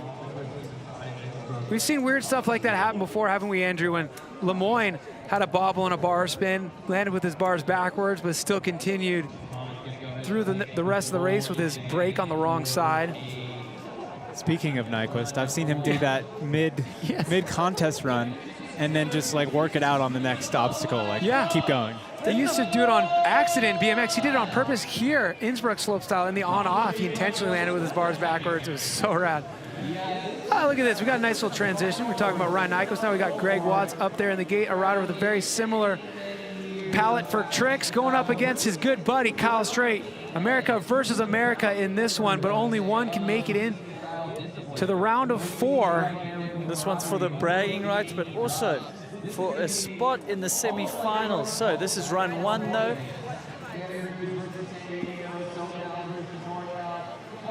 Yeah, these two riders have been competing against each other a very, very long time. Yeah, they have. And what do you think, Alan? Do you try and play a little safer run and see what your opponent's got and then go huge in the next run? Oh my gosh. I mean, this is Crankworx. I don't think you hold anything back. I think you got to put it all out on the line. Here's the thing, is they're both so fast. Kyle's being so consistent today, but Greg has so many more tricks than Kyle. What is Kyle going to choose to do here? They're so even. Sticking with that double tail whip first. And yes, and Greg didn't get as many bar spins as you would have expected in that flip, so this could really work into Kyle Straight's favor. Greg winning the first jump with a 133 versus a 105, so that's going to help him. He was fastest on speed as well, so it's going to come down to the second jump. Only 700s between them in the actual race portion. Yeah, both riders charging the course all the way from the top to bottom and almost neck and neck the whole way. I mean, this just goes to show how good of a slalom racer Greg Watts is, because Kyle Straight's one of the best slalom racers in the world, and Greg just crossed the finish line first. Let's see what Greg's tricks were. Was it just a straight flip?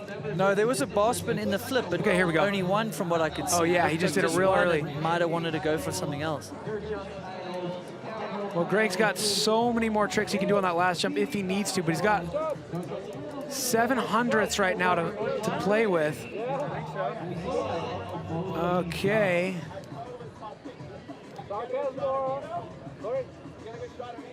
Oh, man. Oh, even tighter now. Okay, so only a 10th pretty much. So there you have it. Car straight is down, but not by much. Kyle rewarded for that double whip. He's so clean with him right now. Stick with it. That's going to be an insane second run. Oh, yeah, here we go. Tim Bringer, 4th place here last year, going up against Jackson Goldstone.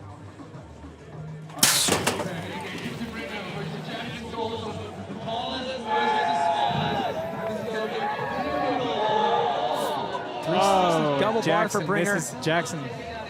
Misses a gate Yeah, there, he Alan. did. So No Jackson way. will be out. He'll get max differential on speed, but he still needs to throw down some tricks here. Yeah, he did that bar spin to can-can flip, and when he did that can-can, it threw him a little sideways, and when he came down, it shot him the opposite direction of the gate. So he's going to take the max differential on that one. Yeah, he's a little frustrated. Don't worry, kid. You got a lot of years in front of you. Yeah, just a couple for him. You might not believe it now, but I'm sure it'll be fine for him. Man, I think he's just 17 now, or 16 or 17.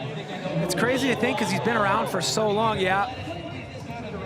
Wasn't lined up after that flip bar to can, missed that gate. Good extension on the... Really good extension, yeah. huh? Man, Bringer with that double whip, he's got so much time after. Yeah, Jackson just drifted a little bit to rider's right and was just not pointing in the right spot there.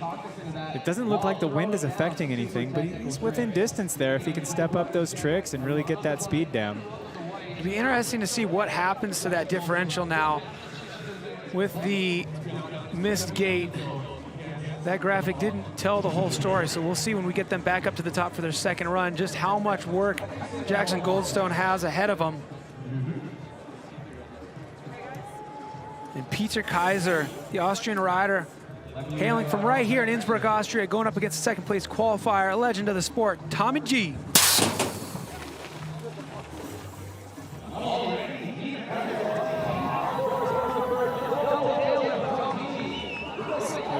Double truck driver from Kaiser. Looked like a double tail whip from Tommy G. Those are going to be pretty similar in Pretty tight, scoring. yeah. Tommy G with the speed advantage coming into the last jump. Wow, Oh, yeah. stylish from him as well, Cam. You'll like that. Truck driver to flatty. Kaiser with the flip double bar spin. He did come into that jump a little off rhythm on those rollers.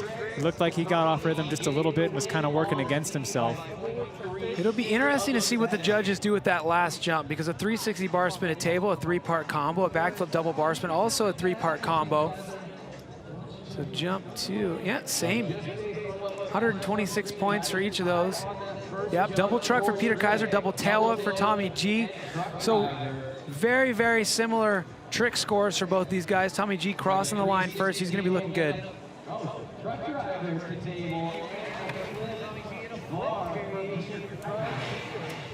It's wild when it's that even on the tricks, you know, it makes it easy to pay attention to what's going on. It's just the race.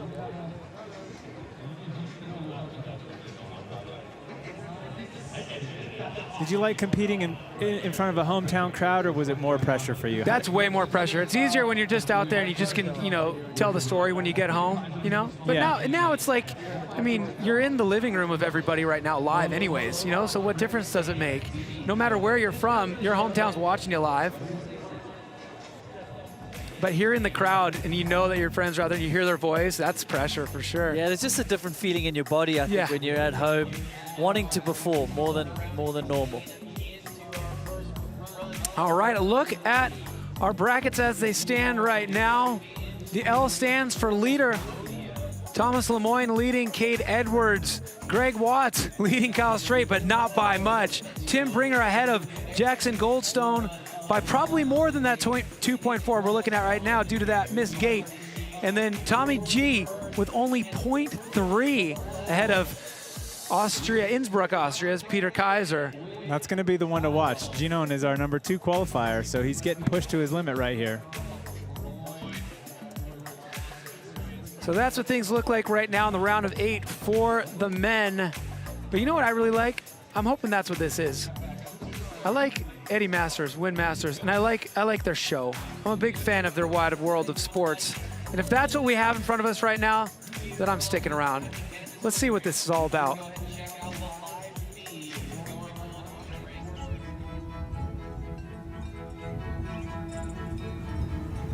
Hi, I'm Ed Masters. And I'm Matt Walker. And welcome back to another season of the award-winning sports show, the Worldwide Wide World of Sports. Welcome to Australia. Austria.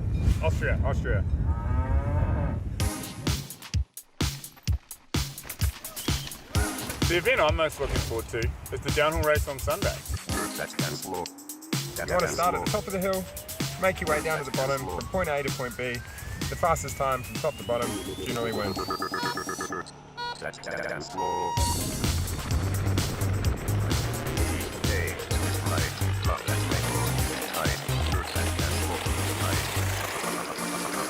Fastest time of the day, and that's how downhill works.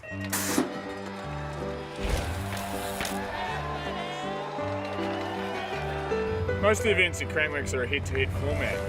Speed and style, dual slalom and pump track puts riders up against each other and the clock. However, slopestyle and speed and style are a little bit different. Matt? In the slopestyle and speed and style, you're going to see riders going huge. Big tricks, big crashes, and hopefully some big prize money. And keeping with tradition, we're going to close out this episode with a stunt.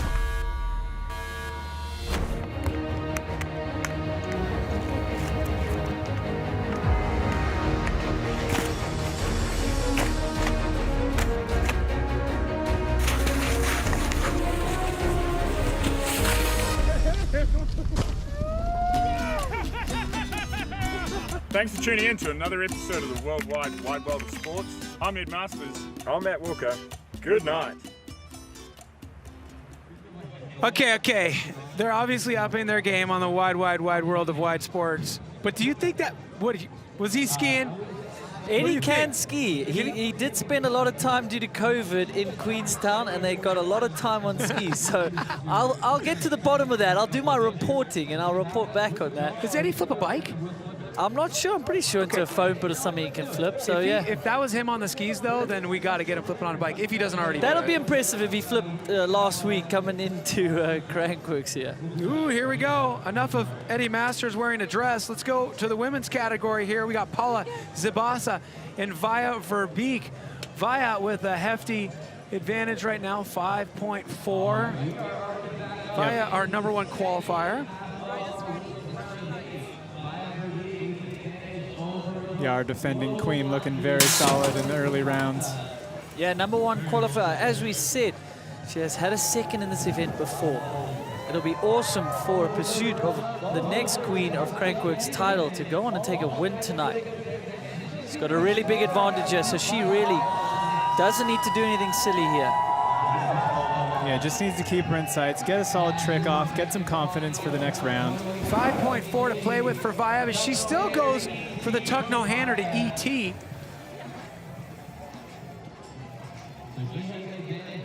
If I'm not mistaken, that was one extra trick. Did she do the ET in the first round? No. So she's stepping up. She's using this as an opportunity to build confidence into the next rounds. Well, she's so competitive. Even if she has a 5.4 advantage, she's not going to just cruise and then do no trick. You know, she doesn't like to cross the finish line, not the first. You know, it's kind of why she's gotten to where she is. Paula Zibasa, great showing here, hanging right tight to Via Verbeek. Via will be moving into that next round. Or, sorry, she's going to have the advantage moving into that next round.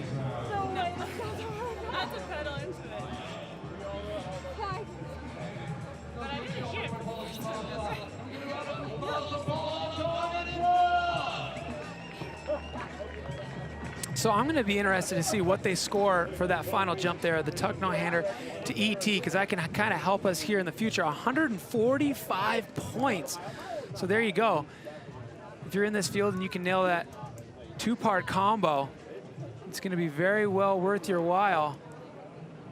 So Via, our first lady into the semifinals, our #1 qualifier. Who will she go up against? These are the knockout rounds, a round of 8 here for the ladies. All right, so the winner of this round right here will go up against Via Verbeek, the #1 qualifier. This is a tight one between Keilani Hines and Robin Gooms. Robin making waves out here in run #1, making history. This is very possible for Robin if she's able to stay close to Keilani here to move into the next round. Let's see if she throws the big trick on the last jump again. And she's way more in touch here over the stall wall. This is looking good for Robin. Will she throw the flip again? Oh, yes, she does. Pull it. Big flip for her. This is Okay. going to really be close and come down to the judges. I mean, in her first run, we said, oh, if she only didn't have that bobble and still flipped, she would have been right there. That's exactly what happened here. She's only back by 0.9. Yeah, she really came in confident after getting that first one out of the way. You could tell she just sent it all the way.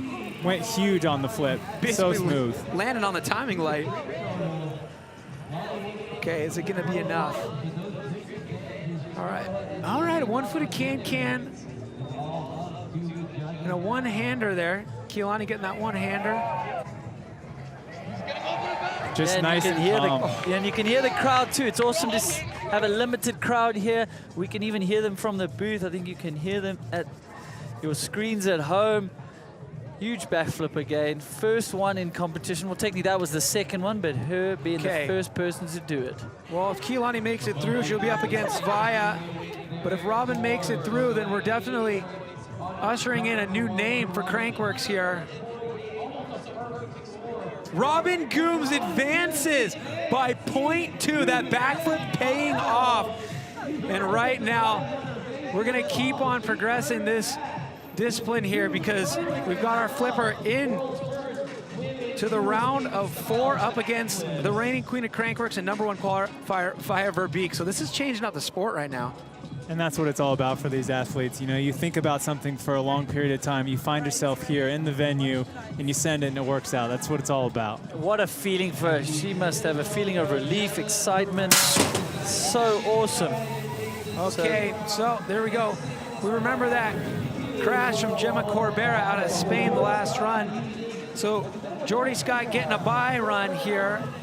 Jordy Scott, we've been talking about it a lot. She's undefeated in this discipline, but you know what? This discipline is changing rapidly with Robin Gooms making it into the round of 4, doing the backflip. Yeah, that's going to force the other ladies to learn some new tricks, to get out of their comfort zone. And that's what it's all about. Hey, you've been there, Cook, just watching progression and being an athlete and seeing someone else do something. You know, okay, well, I've got to now step up my game. It's going to be a long, hard road. Yeah, definitely. I mean, that's it. I mean, if I was still having to keep up in today's world, the progression now, it's so insane what they're doing. It's really, and it is. It's from visualizing and seeing it. All right, Georgia Astle, she's got 3.4 to make up behind Harriet Burbage-Smith. Burbage-Smith won the slalom, 5th in the pump track, 3rd in the qualies here, so she's been on a tear. Georgia Astle, there we go with that suicide no-hander. That's going to serve her well. Now Harriet's going to push real hard. It didn't look like she got a trick off on that first jump, so she's really going to be relying on speed here. Yeah, it looked like a bit of a hesitation for her. And it's just almost in a too light gear there. I wish she would try a harder gear. She might get a little bit more drive there when she's on the pedals. Well, Harriet with a one-hander there, maybe a tire grab, and Georgia without a trick. So there was a lot of gap to be made up there. And that's not going to happen. So Harriet Burbage-Smith, it'll be interesting, you know, she'll go up against Jordy Scott. And then if Robin's able to knock out Via, then this is gonna be pretty interesting. I'm trying to predict the future here. I'll just pay attention to what's going on.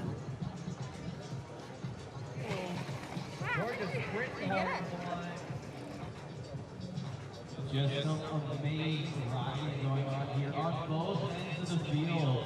Our men and ladies throwing down after that. So that big advantage serving Harriet well here. We'll get the official word. She had 3.7. And and she extended with her tricks.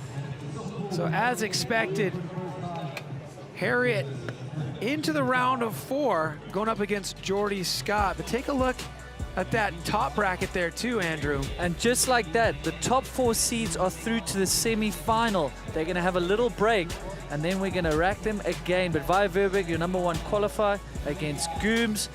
Gooms will be throwing those backflips, so that's going to be interesting. That's basically going to be speed versus tricks. And then down the bottom, Jordy Scott versus Burbage Smith, your #3 and #2 qualifiers. So there we go. The stage is set for the women's round of 4 as we pick up here with the men. Cade Edwards after that hand slip crash resulting in 4.7 differential. Thomas Lemoyne looking flawless all day. Let's see if he can hold it together here and get a smooth run into the round of 4. Triple truck for Cade from what I could see there. Yeah, so he is laying it all on the line here. He's got to make up so much time. He actually needs to force a mistake from Lemoyne. Wow, look at this scrub! No way. Cade Edwards getting to the last jump first. Cade goes absolutely huge. Cade knew he had a big advantage to have to make up, but he wasn't going to lay up. He wasn't going to waste the opportunity to be on course and have all eyes on him. And man, he just went so fast and huge on the tricks.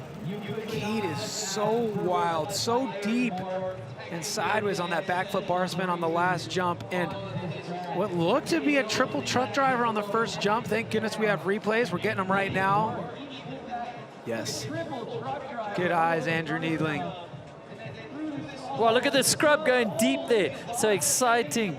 Even though Cade had so much to make up, he went for it. And Lemoyne going deep.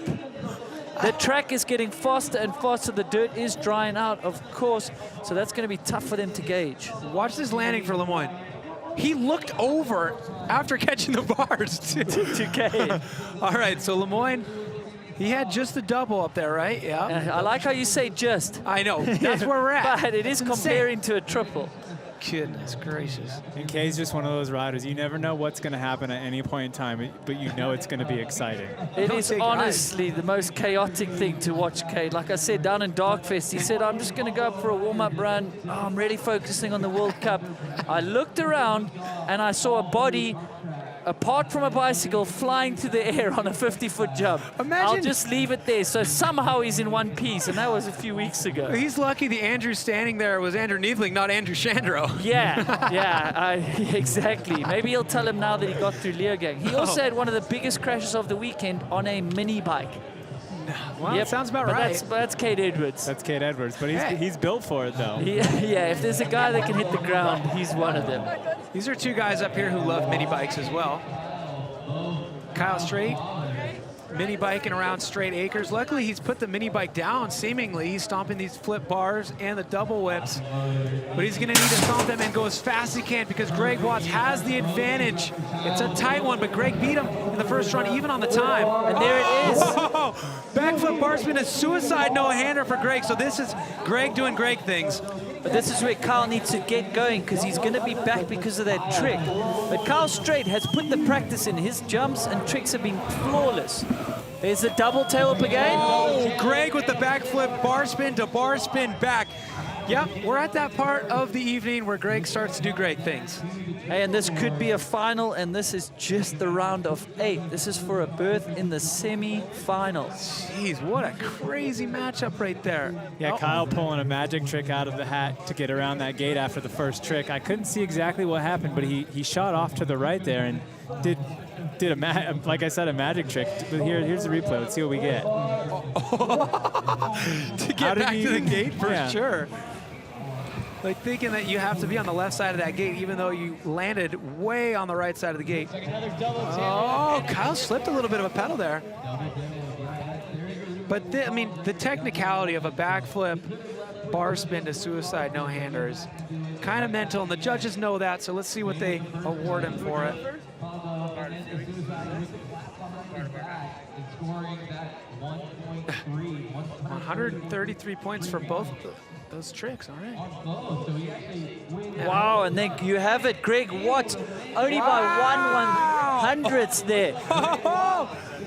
Greg Watts advancing into the round of 4.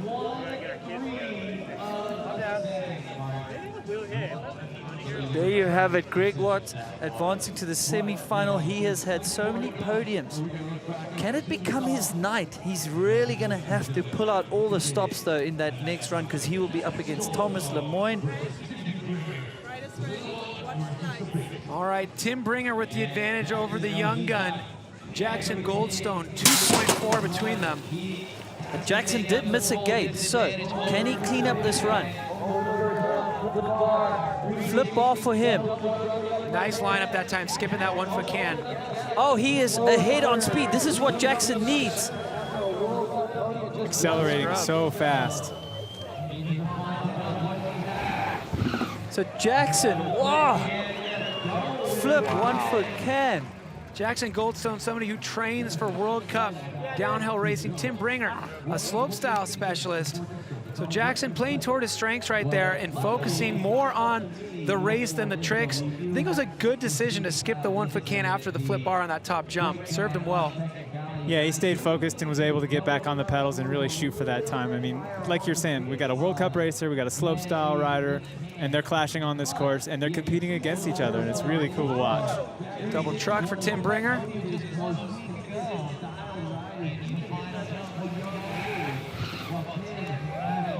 Yeah, expect Tim Bringer to be chucking triple tail-ups tomorrow in the slopestyle. Look how early he caught those pedals.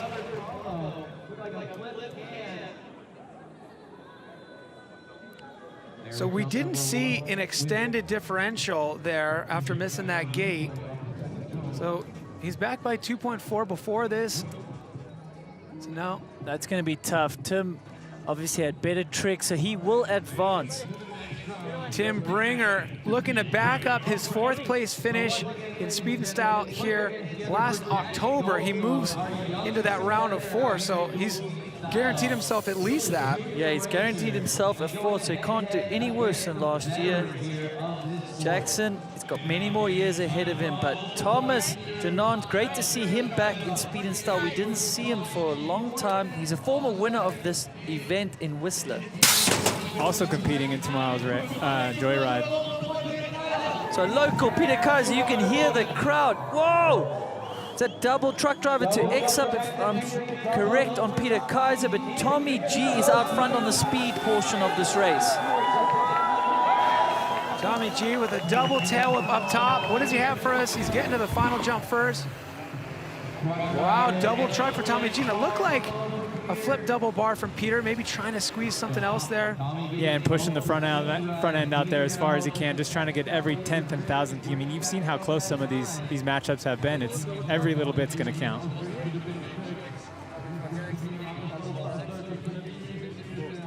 I like that paint job. Once again, might I remind you, fun for the whole family out here. Crankworx Innsbruck. Bring your dogs, bring your kids, throw them all on a tractor, go around for a nice little scenic tour. They do love a tractor. On the way here, I actually saw a tractor. You know how they go for like a coffee run with a nice Porsche or that sort of thing? Nope, restored tractors. There were about 25 on the road going 20K an hour. We were stuck behind them, but there were some beautiful, beautiful restored tractors here in Austria.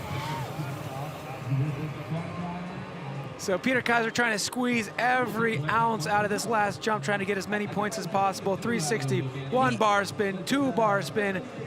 And look at this, he goes, let me get next up there too. Why not? And Tommy G even looks good doing a tail whip when he's flying through the air off his bike. Everything, I mean, he looks good just driving down the street in a tractor, you know? Like. Yeah, he would look good in those tractors I saw. Well, you know, there are Lamborghini tractors. They are, really? Yeah. They just don't quite go as fast as him, annoyingly though. Tommy G making it happen, moving into the round of 4. Really good to see. We're excited to see him back here in speed style, but also we're looking forward to watching him in slopestyle tomorrow, putting a lot on his plate. This Crankworx Innsbruck. Yeah, these riders that are competing in tomorrow's slopestyle, they're not holding back, are they? No. Look at them here. We're looking good. Check out our brackets, Andrew. Yeah, so there we have it. #1 qualifier, most decorated speed and style athlete, Thomas Lemoyne. No surprise there, but Greg Watts is a deep bag of tricks, and he's always willing to throw them down. And there we have it. Tommy G, #2 qualifier against Tim Bringer, your #3 qualifier. So the top 5 qualifiers. So it almost went to plan here for the men. This is going to get exciting. This is the semifinals coming up. This is cool. Check it out. We got 4 riders there in the men's field, 3 of which have medals in this discipline and 1 who doesn't. So Tim Bringer, an opportunity to join an elite club there if he's able to grab that bronze medal. But now it's time for the women. Via Verbeek. This is the one I'm probably most excited about. This is crazy. Via Verbeek, reigning queen of Crankworx, #1 qualifier, going up against Robin Gooms, the woman who's changing the face of women's speed and style right now with that backflip. What will the story be? So if Gooms, now that she's confident doing the backflip, maybe she can focus a little bit more on the speed, because she's going to need to do that against the likes of Via. A little bit sluggish there in the roller at the top there. So strap yourselves in. She's been backflipping this all day, and there you have it again, clean. Yeah! Nice one, Robin Gooms, consistent with that backflip. Via Verbeek going for the tuck no-hander, which is going to be a defensive move right here. She does cross the finish line first by 1.3, but that backflip is going to score a lot of points. Yeah, Gooms is just building confidence each run. You can see her. She is charging the course. She did have a faster run on the second run in the last round, but you can see she's going to have to step up that speed if she wants to defend and keep moving on against Via. Yeah, so just after these, okay, so they've moved on, but she was a bit sluggish there at the top. I'm not trying to call her out, but when I was chatting with her earlier, these words came out of her mouth. Well, maybe I'll just spin both jumps. Yeah. So we'll see what happens. She's got something maybe If she in the was bag. willing to do that, that's definitely going to help her case. So maybe in the next run now she's going to be forced to do that. It's not as, you know, the run into the first jump, I don't think yields as much easy speed as the one for the last jump. You got a long straightaway with those rollers at the last jump, so it makes a lot of sense to flip. And you know, you're not coming into the first jump as fast. You don't hit it as hard.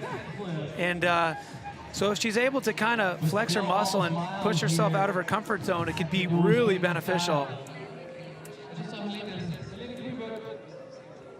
Dogs. People having a good time. It's so good to see people back at events and be racing in front of people. Yeah, restrictions are lifting in Austria, and it's great to see the limited fans here. They're having a great time.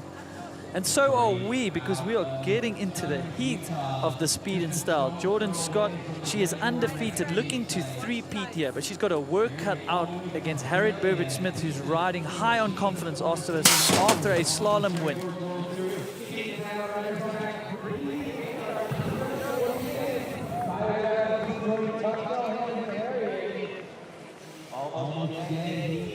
So neck and neck here on the speed portion of it. Jordan Scott looking for that three-peat. Harriet Burbage-Smith keeping her honest here into the last jump. Ooh, tire grab for Harriet, tuck no-hander for Jordy Scott. And both these riders just back on the pedals as soon as they land. It's, you know, it's a race from start to finish in their tricking the whole way down. It's one of the more impressive formats that I've seen. Yeah, we're mixing racing speed, tricks from slopestyle, and then throw in a mix of strategy, and you've got to have a head on top of that, shoulders, to decide what to do and when to do it.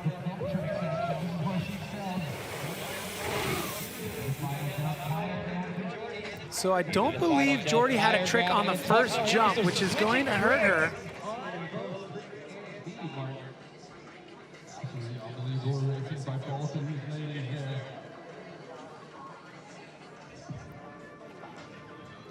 All right. What will the numbers be here? Harriet with a tiny advantage in the race. Let's get these jumps factored in here. Jordy Scott, once it's all said and done.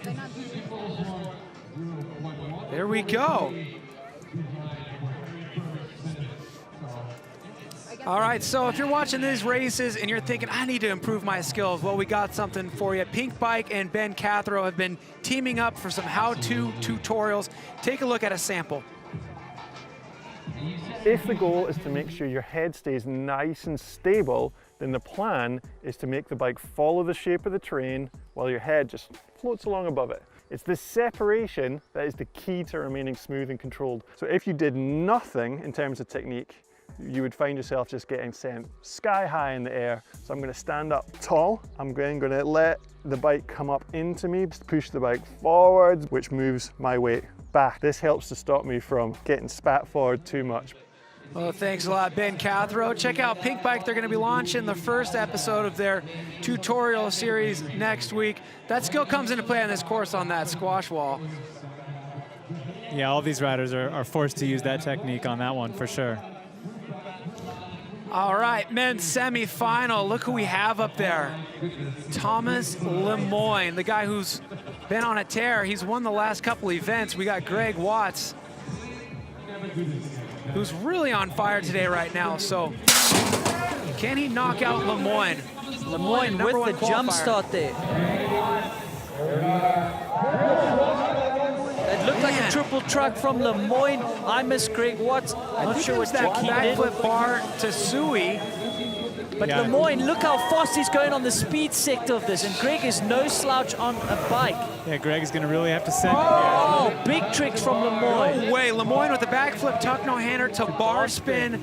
And I mean, that just goes to show how fast Lemoyne is really going right now. The speeds he's putting down. Because, you know, Greg was finishing ahead of Kyle Strait in the last round, and he was so far back from Lemoyne, the #1 qualifier. But look at Lemoyne, he's keeping it close to his chest. Look at the tricks he's willing to pull out here in the semi-final. I wonder what more he's got if he made it to a final. He need to step it up. Look at that, he's peeling skin off his knuckles right now. It's not because he crashed, it's because so much is going on with those handlebars when you're doing a 360 triple bar spin. And look at the speed, look how fast he is going, just gapping Greg Watts here over that stall wall like it's nothing. Well, Greg actually had some bobbles here we saw from this aerial view. Yeah, it looked like the bars moved a little bit on the flip bar to no-hander. When he grabbed back on, it looked like he might have grabbed the brake, and it slowed him down for that next section. Here we yeah, this is the first jump. Here we go. So the front wheel is stopped. He catches the bars. He takes the hands off. They move a little bit. They're a little bit sideways when he catches up with them. Yeah, I couldn't really tell there, but he did have a little bit of an issue after that, keeping up the speed, and Lemoyne really accelerated through that section. Yeah, it was really a perfect run on his part. Greg kind of tagged into that first rhythm section rear wheel, which caused him to lose a lot of speed. So what that does tell us is, well, that graphic's wrong, but also that without a bobble, Greg's going to be closer. So once we get that real differential, they're just messing with Greg. He's like, oh yeah, practical jokers. Remember when Lemoyne did some sort of bar spin combination and missed the bar and was halfway? You know, his bars were literally 180 the wrong way, and he rode to the course pretty quick, and then didn't he flip the last one with the bars the wrong way around, and then he was thinking of trying to get them the right way around, and then he just landed with them 180 the wrong way. And imagine, that's how much skill he has. Imagine being his competitor. They had that little chat that they do in the finish line right there, and he's like, oh yeah, look, this is, my bars were like this the whole second half of the run. Yeah, I still kept up with it, and I flipped the last jump. Yeah, see, there's that tag I was talking about. Yeah, he did tag. Yeah, he lost momentum there, but yeah. Yeah, I saw what happened Lemoyne there. put the pressure on him, though. Yeah, I saw what happened there with Greg. When he came down that next gate, he was a little late on the turn, and you could see he had to lock up the brakes, and it's right before a section where momentum is key. So, yeah, it was, once that happened, it's really only so much he could do. So a big mistake from Greg Watts. Here we'll have a look, potentially smashing into the gate there. Ooh. So maybe that's why we got that 51-second gap there. We just found out our max differential is actually 51 seconds. Yeah, so Greg Watts with a mistake there. He's going to have his work cut out when they go to the top, where they'll switch lanes, and then it'll be run 2 of the semi-final. Here we go, we got a future Crankworx competitor. There we go, this is when we introduce Trials. She's a future Crankworx That's competitor. about the age and size when I met Jackson Goldstone for the first time in Whistler. Exactly. And then before we knew it, he was out competing at Crankworx World Tour. We've seen it happen before. I'm sure these kids we're seeing out there are going to be influenced. We might see them between the tape in a few years. Happens quick. It's one of the things you can guarantee is the level of the sport is always going to build. There's always going to be that next Jackson Goldstone. It's just going to build and build. Yeah, when you think you've seen the ceiling, they just surprise you every time. We keep seeing that happen too. Like Crankworx travels the world, they go to a new venue, and then a few years later, these top dogs are coming out of that area because they've been influenced by it. They got the bug.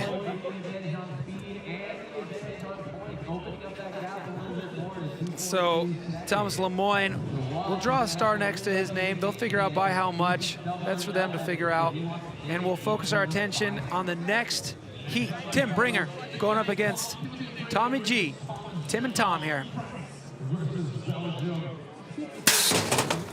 Your number 3 qualified, number 2 qualified, going at it here. Run 1 of the semi-final.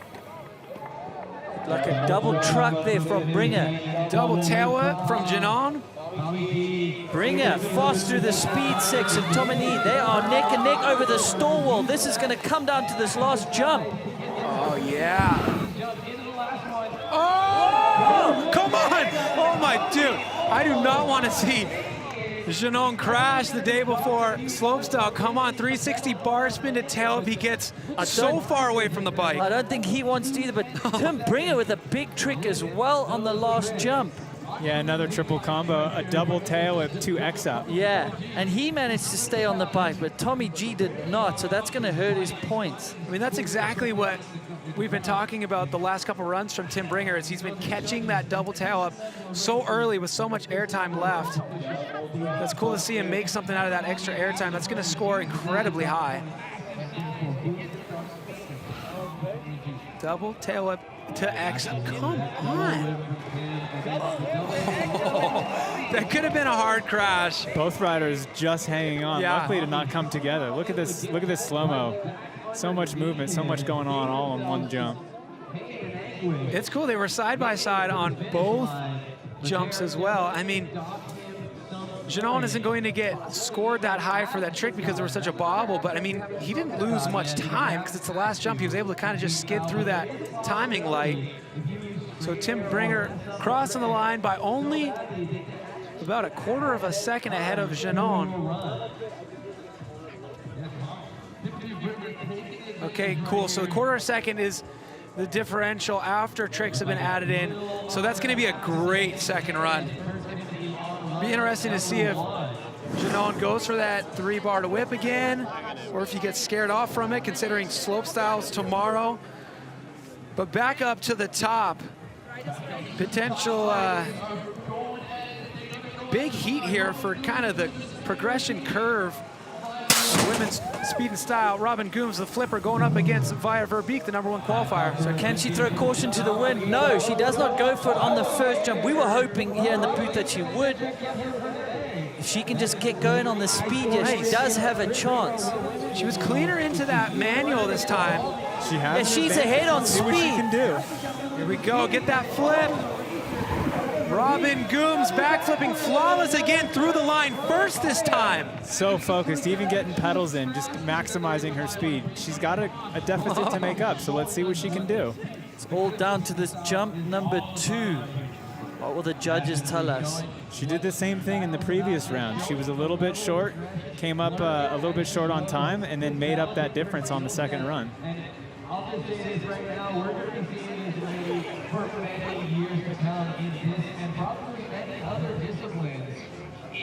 If I hadn't mentioned it before yet, fun for the whole family.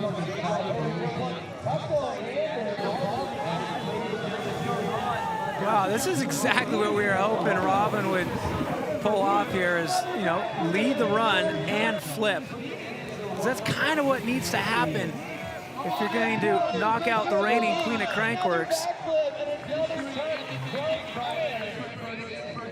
So she's got her Tuckner-handers on lockdown, does Via Verbeek, but look at Gomes.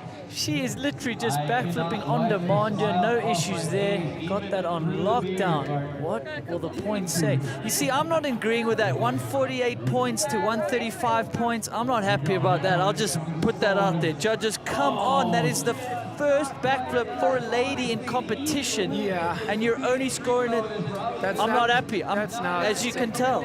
I feel like, you know, well, we'll have to talk to him maybe later in the post show or something. We'll have to get a chat with him because, you know, the backflip for the women's category, when there's only 2 doing it, you know, only 1 landing it, it has to be measured on its own scale. So we'll have to see. Maybe there's more to the story that we're missing right now, but Via Verbeek continuing on into the gold medal matchup. Now, 0.14, not much in this one. It's anybody's game. Who will she be up against? Jordy Scott with the tiniest of advantages.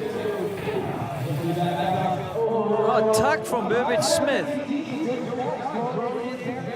And Harriet is fired up, pedaling in the air, just trying to get every ounce of speed she can. She is focused. Yeah, she needs to be. I wish she would go 1 taller gear. It just doesn't look like she's getting enough drive there from the effort she's putting in. Here we go. It looked like a tire grab for Harriet and a tuck no hander for Jordy Scott. I believe that's what I saw. So the differential was so tight in their first run. It's so tight here in the second run. It's really going to come down to these points. How much is fatigue coming into play for some of these riders out here? This is the 4th event of Crankworx, and it's only Friday. No, a little bit. I mean, there's a lot of mental fatigue preparing. What bike am I going to use? All the strategies for these runs. But like you say, Alan, it really does wear on you as the week gets on. So you got tire grab for both ladies. Style of riding to this racing. Then you got trick riders that are so used to just flowing and having fun and getting their trick style in. Now having to add Burbage with the power manual. She was doing that pretty well in slalom. One of the only ladies to use that technique, and she does it well. Yeah, you can see that BMX background. She's doing those World Cup BMX races. She knows how to do it. So how much did you say that Robin got for the backflip? There we go. Jordy Scott advances. Unless my eyes were very bad, it looked like 145, but then Jordy Scott, with whatever trick that was a 140. Yeah, tuck no hander. That's interesting, but guess what? The good news is we will see Robin Gooms in the bronze medal matchup. And there we have it. Via Verbeek, she advances. She's the #1 qualifier, but she's up against Jordy Scott, who is undefeated. But in the bronze medal matchup, our backflipper Gooms against Burbage Smith, the winner from slalom earlier in the week. Yeah, Jordy keeps the dream alive.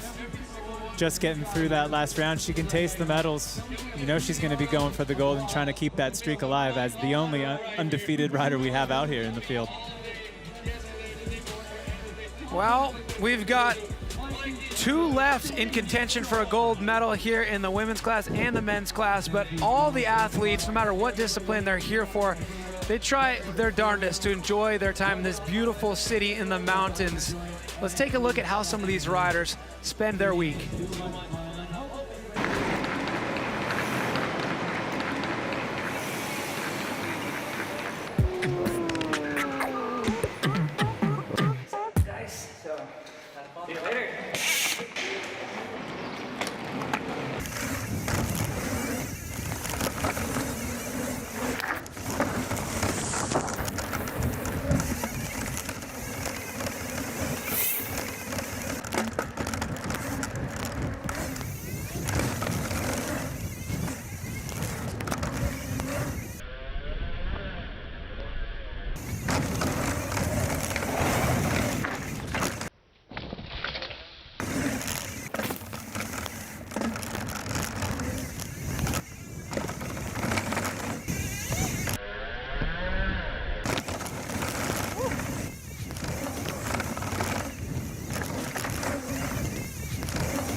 Iago got style.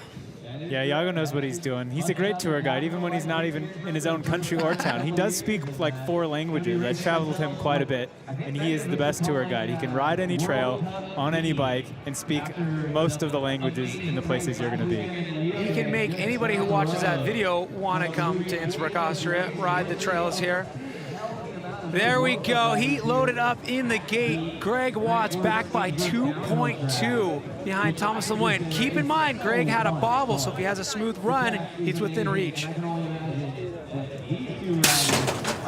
And can he dig into that bag of tricks, go deep with these tricks? We know he can. Flip bar to X up for Greg. Thomas Lemoyne out front with his speed, but Greg Watts way better this run. Clean run for both of them till now. It's going to come down to this jump for Watts. Oh, okay. No! There we go. Lemoyne feeling confident, keeping it simple. The backflip tuck no-hander, and Greg going, you know what? I was back by 2.2. Let me just flip this thing out. Yeah, unfortunately, Greg Watts just knew he couldn't lay down any trick that was going to help versus Thomas Lemoyne. Flawless till now. Our #1 qualifier is the first man into the gold medal matchup. So our #1 qualifier securing a spot in the gold medal matchup. Looking absolutely unbeatable. The big question right now is who's going to join him.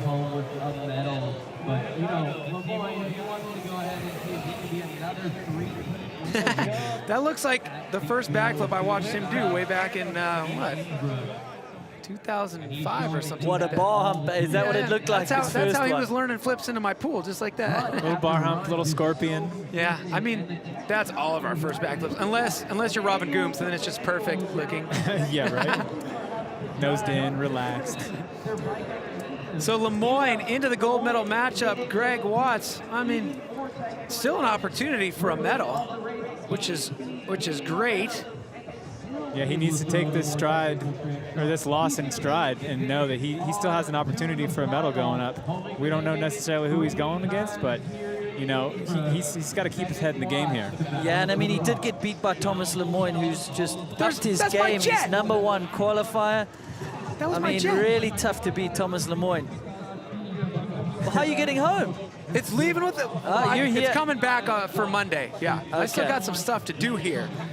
Yeah, look at this. Tommy G, he's got something to do. He wants to taste that sweet victory that he tasted in Whistler in 2016 when he won his last speed and style. And Tim Bringer, he's the only guy in the Final Four here who does not have a medal in this discipline. So here we go. So motivation for Tim. He wants that medal. He's got to get through Tommy G, though. Double tail whip for Tommy G. Bringer had to check out there, almost missed the gate. That's not good for him. He is so down on speed, so Tommy G needs to just chill out, but I don't think he knows, though. Come on, 3 table. Give me a 3 table. 360 bar to table. And Bringer still going for that double whip to X up. That's unlucky for Bringer. He was looking good to get into that final, but I don't think it's going to be. That's unfortunate for him, but it's not all done for him. And Bringer, not the first rider to have that issue. It really shows how technical it is, those guys coming down from those big tricks and having to spot where they're going to go before they're even on their bike. Yeah, it's just instinct once you land. It's just so hard. That first gate is so close to that jump. So you know the crazy thing is he was able to kind of hold on here. You know, he picked up speed, got back on track pretty quick. He didn't cross the finish line that far behind, and his trick's gonna score higher. You know, this double whip to X up. Yeah, you got to keep the throttle on. You don't know what's going to happen. He had the advantage. It was small. Janon didn't really get the click on that 360 bar to table. He's probably just going to get scored for a truck driver on that. Bringer had the advantage. I don't know. We'll see.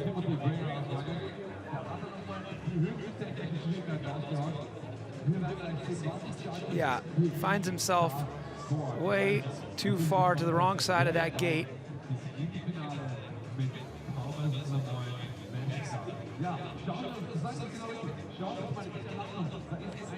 So it ain't over till it's over. There's still some more math to do here. Janon was back by less than a second from their first run. All right.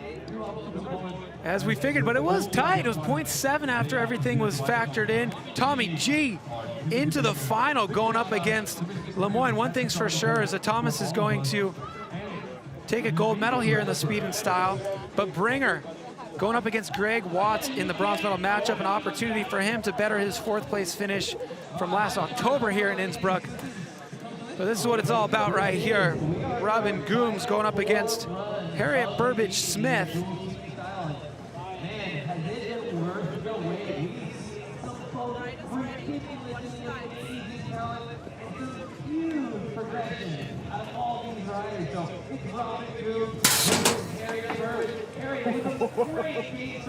All right, Harriet snapping out of the gate. The tuck no-hander there for Robin Gooms. Not flipping the first jump again. Must not have the speed there. You need a little bit more speed to backflip. For those viewers out there who haven't done a backflip, you need just a little bit more speed for a backflip than a straight air. She has the speed for this last jump. Will she do it again? Yep. Flawless for her. The progression is amazing. Robin Gooms pushing the sport to new levels here. So Harriet qualified third, Robin qualified fourth, so it's cool to see them matching up here. I would not be surprised if she did it. She definitely. Yeah, these riders fighting all the way through to the finish line. Taking pedals after those tricks, it's just another level. You know, when you're doing a slopestyle event, you're only thinking about getting over the next jump. A pair of tuck no-handers here for both of our racers in this bronze medal matchup.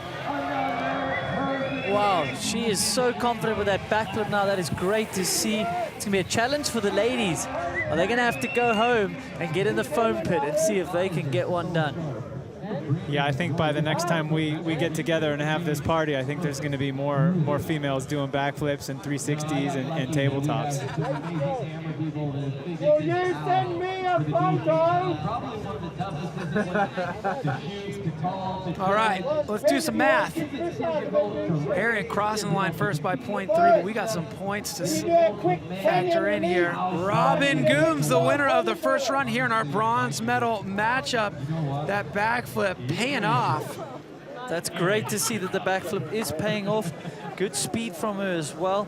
And she'll take the lead into the next run on that bronze medal matchup. So the whole spectrum of weather today, from sunshine in the early part of the day, a hailstorm in the middle, and now a beautiful sunset as the sun gets below those clouds.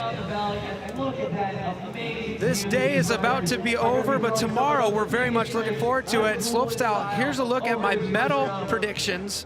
If you go to redbull.com, you can make your own. And I don't know how I feel about this because I kind of like winning, but we're going to show you my selections right now. There it is. All right, they did it. They showed you. I follow the sport pretty closely, so I feel like I'm pretty confident in my choices. I went Emil Johansson first, Nikolai Rogakin second, and look at that guy. He's a familiar face from our race right now. Thomas Lemoyne in third. So if you think that I don't know what I'm talking about, get on there, try to beat me. My points are going to be broadcast for all you to see and make fun of me if you beat me. So I don't know. Let's see what you got. There's prizes up for grabs, so I don't see any reason why not. It's not just bragging rights, but those are on the line as well. And we couldn't ask for a more beautiful evening right here. You know, Cam, I think you're on point with those top three picks for tomorrow's event, but I'm gonna have to argue with you a little bit and put Nikolai on top. Okay, cool. I saw some focus out of Nikolai in the offseason. He was out in California. He got himself out of the skate park. He got himself on some bigger jumps, some slope-style stuff. He was out at Cali. They have a training facility there. He was also training with one of the newer riders, the rookie of the year, Lil Rojo, as we know him. He was out at his place training over the winter. So, you know, I think there's some new focus behind Nikolai, and I would look to see him on the top spot. Hey, that's a great call because he's doing things like bike flips now. He's like got all the same tricks that he's always had, and they're just going to be as smooth as ever. But he's also got flat drop flips, which is kind of something that's like a bit of a hole in his game in past seasons, is the flat drops. You do similar tricks, you know, and so kind of expanding things that were his weaknesses, making them his strengths. I think that's a good call. When it comes to Emil or Nikolai, it's kind of a toss-up. You know, you've got the guy who's, you know, really diverse in Emil with all the opposite combinations and variations and stuff. Then you've got the sender in Nikolai. So you know he's going to roll the dice. And if he's rolling those dice that, you know, have, you know, new tricks involved, it's a good call, man. I hear you. And you must think Emil's got some new tricks, you know, just locked away there, not showing anyone. I would have to bet on that. That's the way last season was when he finished that run in Rotorua with the 360 windshield wiper. You know, he had done that before at home, but he didn't show anybody that, so that's the thing. Nikolai's showing us. What is Emil doing but not showing us? So that's tomorrow. Today it's all about speed and style, and this is going to be a great heat right here. Greg Watts going up against Tim Bringer. So good starts from both of them. Greg Watts, I don't think I've seen the biggest tricks out of him compared to normal. There's one. Wow, backflip horseman to suicide no-hander. So much going on that trick. Yeah. So much that I want nothing to do with it. But heading into last jump in the lead with the speed though. Oh, yeah, the backflip bar to bar back from Greg Watts. And he crosses the line first. It looked like, was it a double tail for Bringer? He didn't get that X up this time, did he? Didn't look like it, but we'll have to look. It's so tough watching both these riders at the same time, especially with the speed that Greg is throwing the bars. I'm really trying to focus on that, but that bar to bar spin back is so neat and tidy. Yeah, Bringer's shaking out the wrists a little bit there. I think he went deep on that last jump. Maybe that's why he didn't throw that X up. All right, let's see what happened. Let's just watch Bringer. We know what Greg did. Yeah, just a straight double whip. Yeah, a little bit tough for him to catch with the pedals. Looked like he had to readjust and didn't have time to go for the X up there. Oh, the triple truck for Bringer. Look how much time he has after 3 bar spins. Yeah, that'll be good for points at the top because he was good in speed. So this is going to be interesting to see what the judges give us. So Bringer in the slope style tomorrow. Look forward to seeing him do that. He'd love to pick up a medal, sleep well tonight. And Greg looking refocused after that last kind of throwaway run. I think that was his most solid run of the event. Yeah, with the biggest tricks. I agree. I think he's really put that frustration behind him quickly. Okay, there you have it. From what we can see, 0.3 Greg Watts with the advantage. It will throw them back to the top. It's run 2 of the bronze medal match coming your way soon. Thomas Lemoyne, the #1 qualifier, an opportunity to take a gold medal out here and add it to his collection. He's won the last couple events. He's got to go up against Thomas Janon, but before that, we got Via Verbeek, the #1 qualifier, going up against Jordy Scott, undefeated in this discipline. Yeah, the streak is alive. Look at her to snap out of the gate here.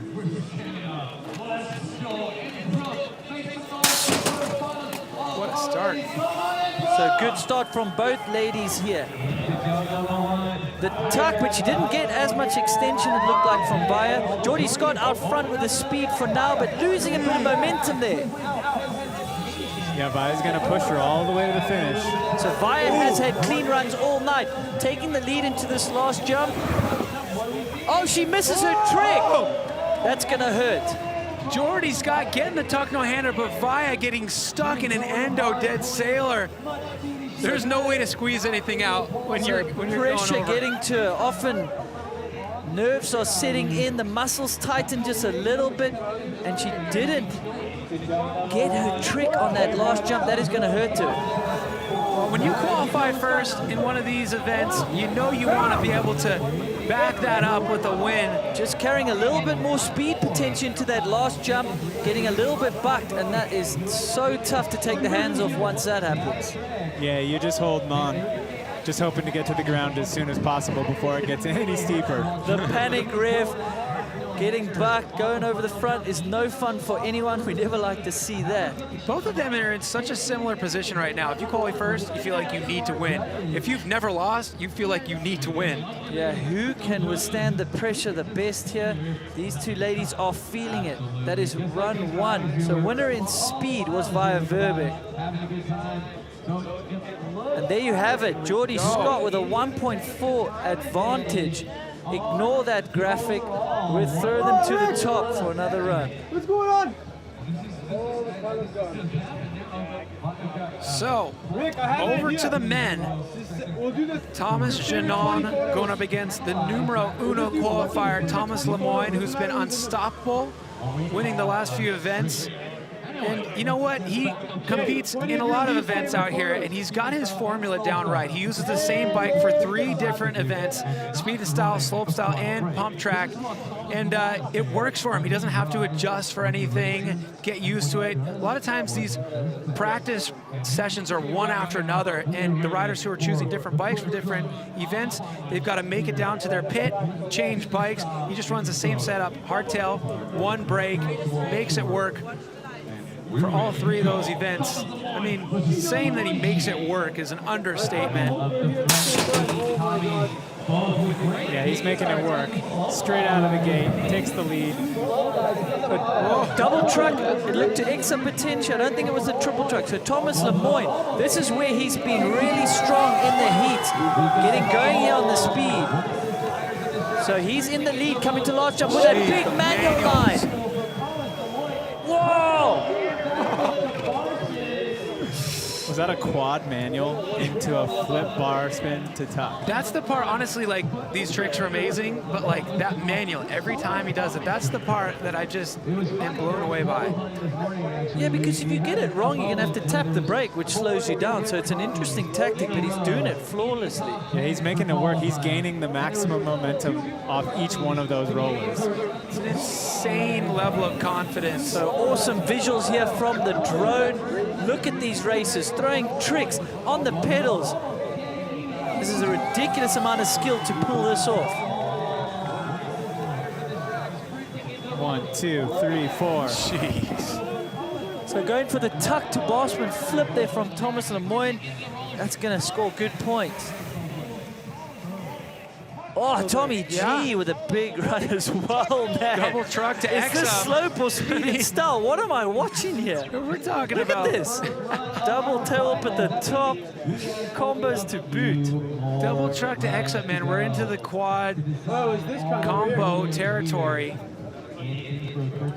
Look how much fun they're having. Just stoked to be out here. And both of these guys are going to be doing it all over again tomorrow. Okay, so there you have it. Thomas Lemoyne with half a second advantage when we go to run 2 of the gold medal matchup. So we keep it rolling right along. Harriet Burbage-Smith up against Robin Gooms. Gooms with the advantage. So the biggest difference for Gooms here is this is her second run on the left-hand side. Previously, she's been faster on the right-hand side, making up that difference. So it's a little bit of an adversity to have that left side for her second run. Let's see what she can do. So big start from her. She did need that. She's got the deficit that she needs to make up. Okay, tuck for her. Gooms, I'm not sure what she got there. That's gonna hurt. Much of a trick. It's gonna hurt. She didn't get the hands off. That's definitely going to hurt. So that black run is maybe a little bit slower up at the top. I believe it was 0.3 between these two. Harriet's going to make it to the jump first with a nice tuck no-hander. Robin with their backflip. But Gooms putting back a little bit of time there. Wasn't that far behind. Okay, 148 up top for Harriet. You'll have to Photoshop them both in. This is going to be a tight one when everything gets added in. Yeah, I'm really watching for these trick scores to come in. Let's see what Robin got up top. Sometimes if you don't do a trick, you get docked. Let's see what she did. No, she wanted something. It just didn't happen. She was probably going for that tuck no-hander. Was she close enough here to be able to make it work with this backflip? And what will the points be for this backflip? We got to watch this closely.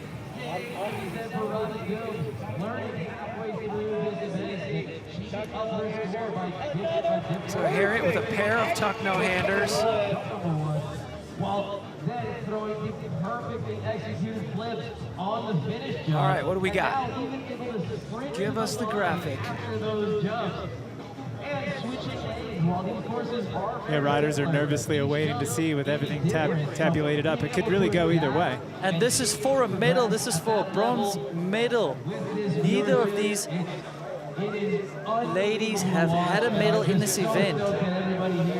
Wow, tense moments here at the bottom for these, waiting for the judges to tally the scores. All right. Okay. From jumper, you on that one. Tease. That'll be a little less money. She got 148 for that flip. Is that right? Well, Harriet Burbage-Smith grabs that bronze medal. Congratulations to Australia's Harriet Burbage-Smith. Yeah, that no trick on the first jump for Gooms was just too much to make up. But shouts to her for really, you know, pushing the sport out here and showing what they're capable of. She's definitely going to up the game. Absolutely. You know what? Speed and style is going to look different forever because of what we saw out of Robin Gooms. So big ups for her pushing the limits. Now, Tim Bringer, 0.3 behind Greg Watts. Watts is tuned in. Last run was his best of the race. Oh, he gets the backflip bar spin and no-hander. And Tim Bringer, he is on top of the speed portion of this track. He does need that. Coming into the last jump here of the bronze medal matchup. The double tail whip misses the X-up. Wow. That's going to definitely help Greg out. And he got that flip bar to bar back. Very, very smooth. So Greg did exactly what he needed to do on the slower course. Stays tight, gets his trick. And it's definitely going to be a game changer. The fact that Tim wasn't able to get that double whip to X up that he had done a couple times previously. But not a lot coming into this first run. Greg's advantage was small. I believe it was 0.3.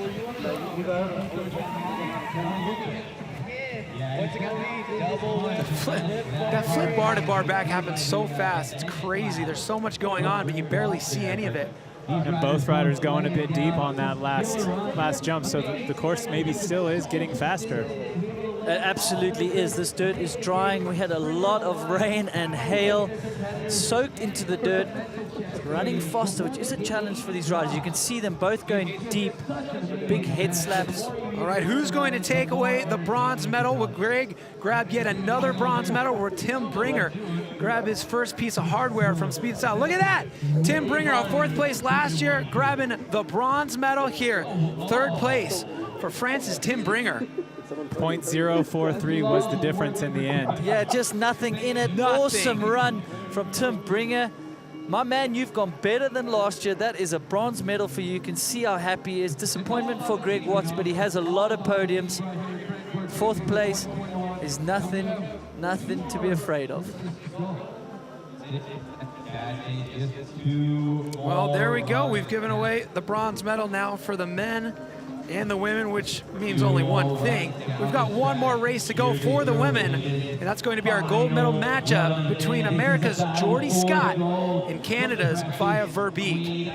1.4 the difference. Can she do it? Can she keep it as undefeated in this event? So gold medal matchup. Will we see a three-peat here? Jordan Scott, known as Jordy, birthday day or two ago. Can she keep the momentum going? Oh, Via, she is hurting for pedals there, struggling. Jordy is out front here. Wow, look at this. Jordy with the advantage. She's going to cross the finish line first. She gets her tuck no-hander, but so does Via. Both riders getting their tricks off perfectly at the end. Not the run Via wanted in the final there. Some hesitation, some mistakes. I think she knows it. That was a great run from Jordy Scott under pressure. Looking to three-peat here. She is undefeated in women's speed and style so far in the career. A fist pump and a double thumbs up before the scores come up, but who am I to argue? She's done this before. She's never not won, right? No, and I honestly think she's going to keep that streak alive. This was a flawless race from her. Via, too light of a gear there, struggling to gain momentum. Jordy Scott only qualified in 3rd, but man, she built momentum as the evening went on. Wow, Jordy Scott. I mean, we're going to wait for the official word here from timing and scoring, but very much looks like Jordy Scott is keeping the streak alive.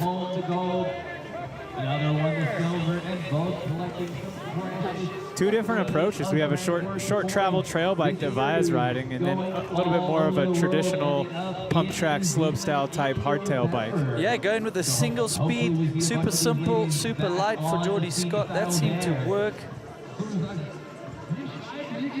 I think they both know it, but we're gonna wait. We're gonna wait. And it looks like it is 100% official right now. There we go. Jordy Scott undefeated in women's speed and style, making it 3 in a row. Wow, Jordy Scott. I can't wait to interview her. I got some questions. This is gonna be good. What a crazy position to be in. Jordy Scott ruling the world of women's speed and style. We just gave away a gold medal here under Gold Skies, and we got another one left.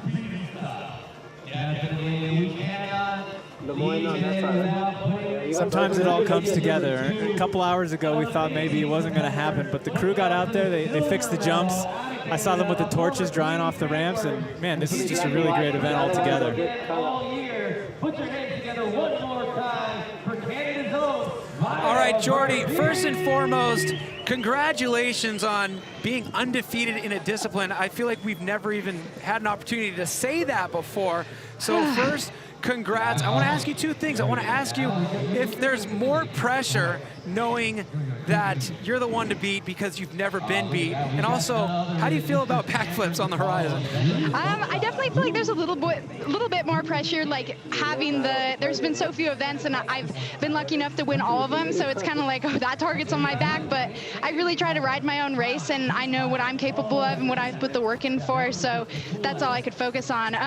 I've done quite a few backflips in my lifetime, but they're definitely a gnarly trick, and after seeing the girls throw down, I'm definitely going to go to get to work on them, and hopefully one day we'll have a final with dual backflips going on.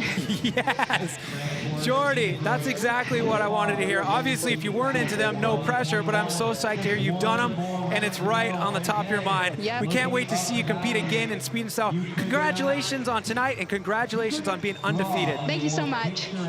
What a show out there. Jordy Scott making waves, making history, and to think the night's not even over.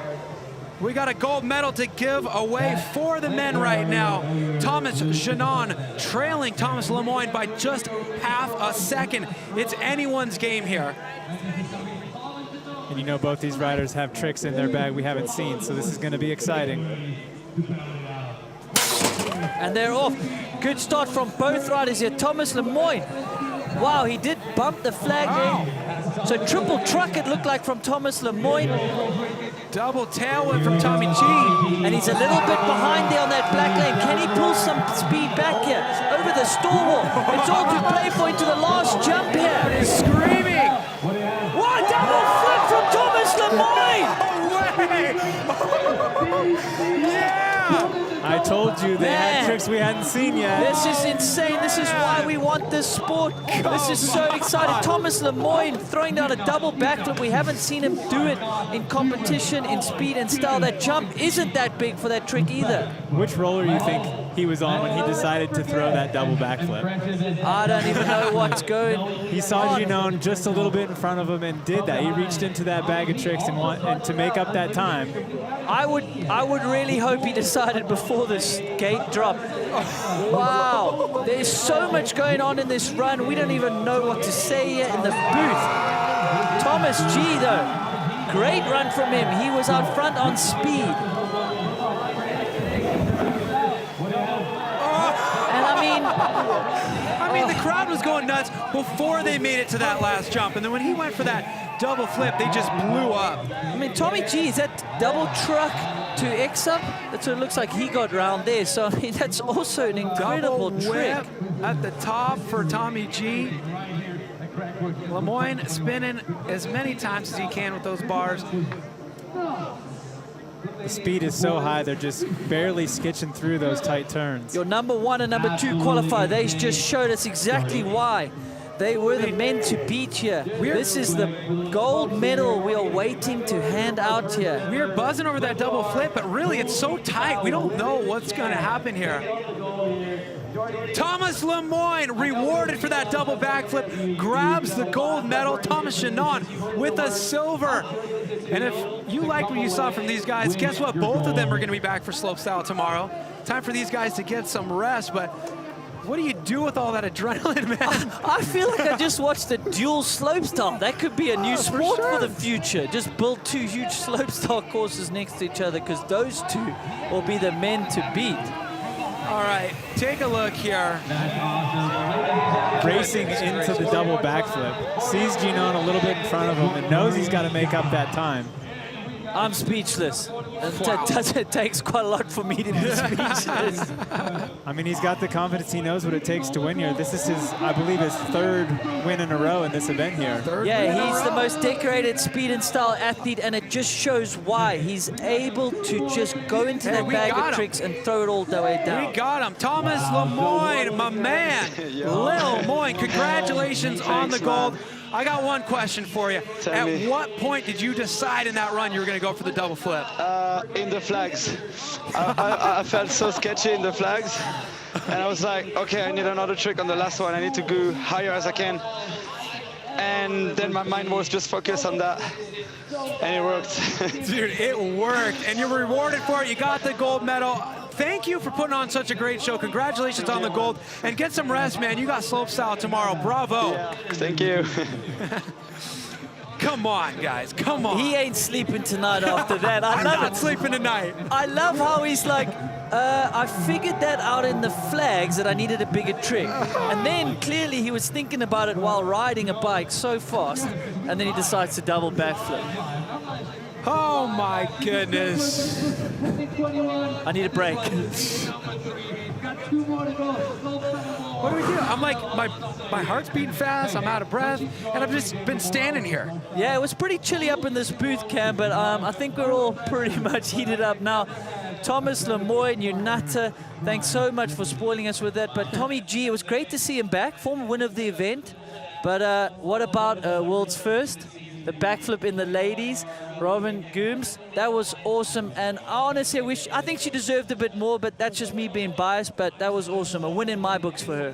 100%. So a lot of ramifications after we finish any event on the Crankworx World Tour. Of course, the king and queen of Crankworx leaderboard, always a big factor. We just gave away some more points. So let's take a look at the queen standings as they look so far after these points. So Harriet Burbage-Smith extending that lead right now, 200. She's 5 points ahead of Jordy Scott, who just picked up some great points from that win. And Vaya, reigning queen, all the way down there in 3rd place. Yeah, but we will see her in the downhill. She'll definitely pick up some points there. So that was really cool to see. So the queen of Crankworx title starting to heat up. A lot of the queen and the king standings are about playing defense. You go, all right, this may not be my #1 event, but I got to get in there and try to get some points. So you know that's Vaya's strategy. Being the reigning queen, sitting in 3rd, that's within striking distance. Like you say, downhill to come. And that's more of her preferred discipline. So we'll see. We just looked at the women's queen standings. Let's see if we can rack up the king standings and see what they look like right now. I mean, Lemoyne going to be doing slopestyle tomorrow. Where does he sit in these standings? Yeah, I'm interested to see how this lines up. There's a lot of familiar names in this event over the last couple nights. Yeah, guys like Lemoyne who do pump track, they do speed and style, they do slopestyle. They find themselves at the top of the list right there, 185 points. Well, there you have it, big win, double backflip to thank. So Thomas Lemoyne's got a big 65-point lead. Good race he had in the pump track. So, and you know, slopestyle, he's going to get some points there. So it's going to be a tough man to beat if he goes on like that. Well, Kyle's straight down there in 4th place. You know, that's within striking distance. He picked up some points from here tonight. We got to catch up with him when we see him cruising around, see if he's going to do downhill as well, because he could pick up some points there. We're in it, guys. We are in it. Yeah, this is just round 1, you know? These guys got a long season in front of them, and it's so cool to see him being out here and being that excited. Like, you could almost see it in Lemoyne's riding as he was coming down to that last jump, that he had something in mind, the aggression that he had, and it's just so cool to see him pull it out. And I think it's thanks to limited crowds on here. I mean, for sure, that is amping these guys up. You can see them, they're just so stoked to be in an event. The crowd's here. We're getting 2021 off to a bang here, Crankworx World Tour. Tomorrow's going to be another crazy day. Slopestyle kicking off. We got a different start time for slopestyle. It's going to be 12:30. So if you set your alarms beforehand, 12:30 Central European time.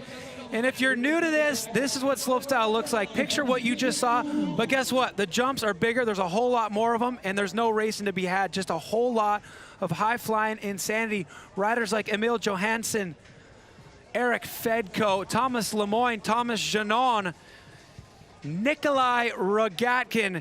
You're not gonna wanna miss the slopestyle. Of course, it's exciting this year to actually be talking about a series. New Zealand is going to be coming up in November. So join us for our next 2 days of broadcast competition here at Crankworx Innsbruck. I've been your host, Cam McCall. Thank you, Andrew Neethling. Thank you, Alan Cook. We'll see you tomorrow for slopestyle.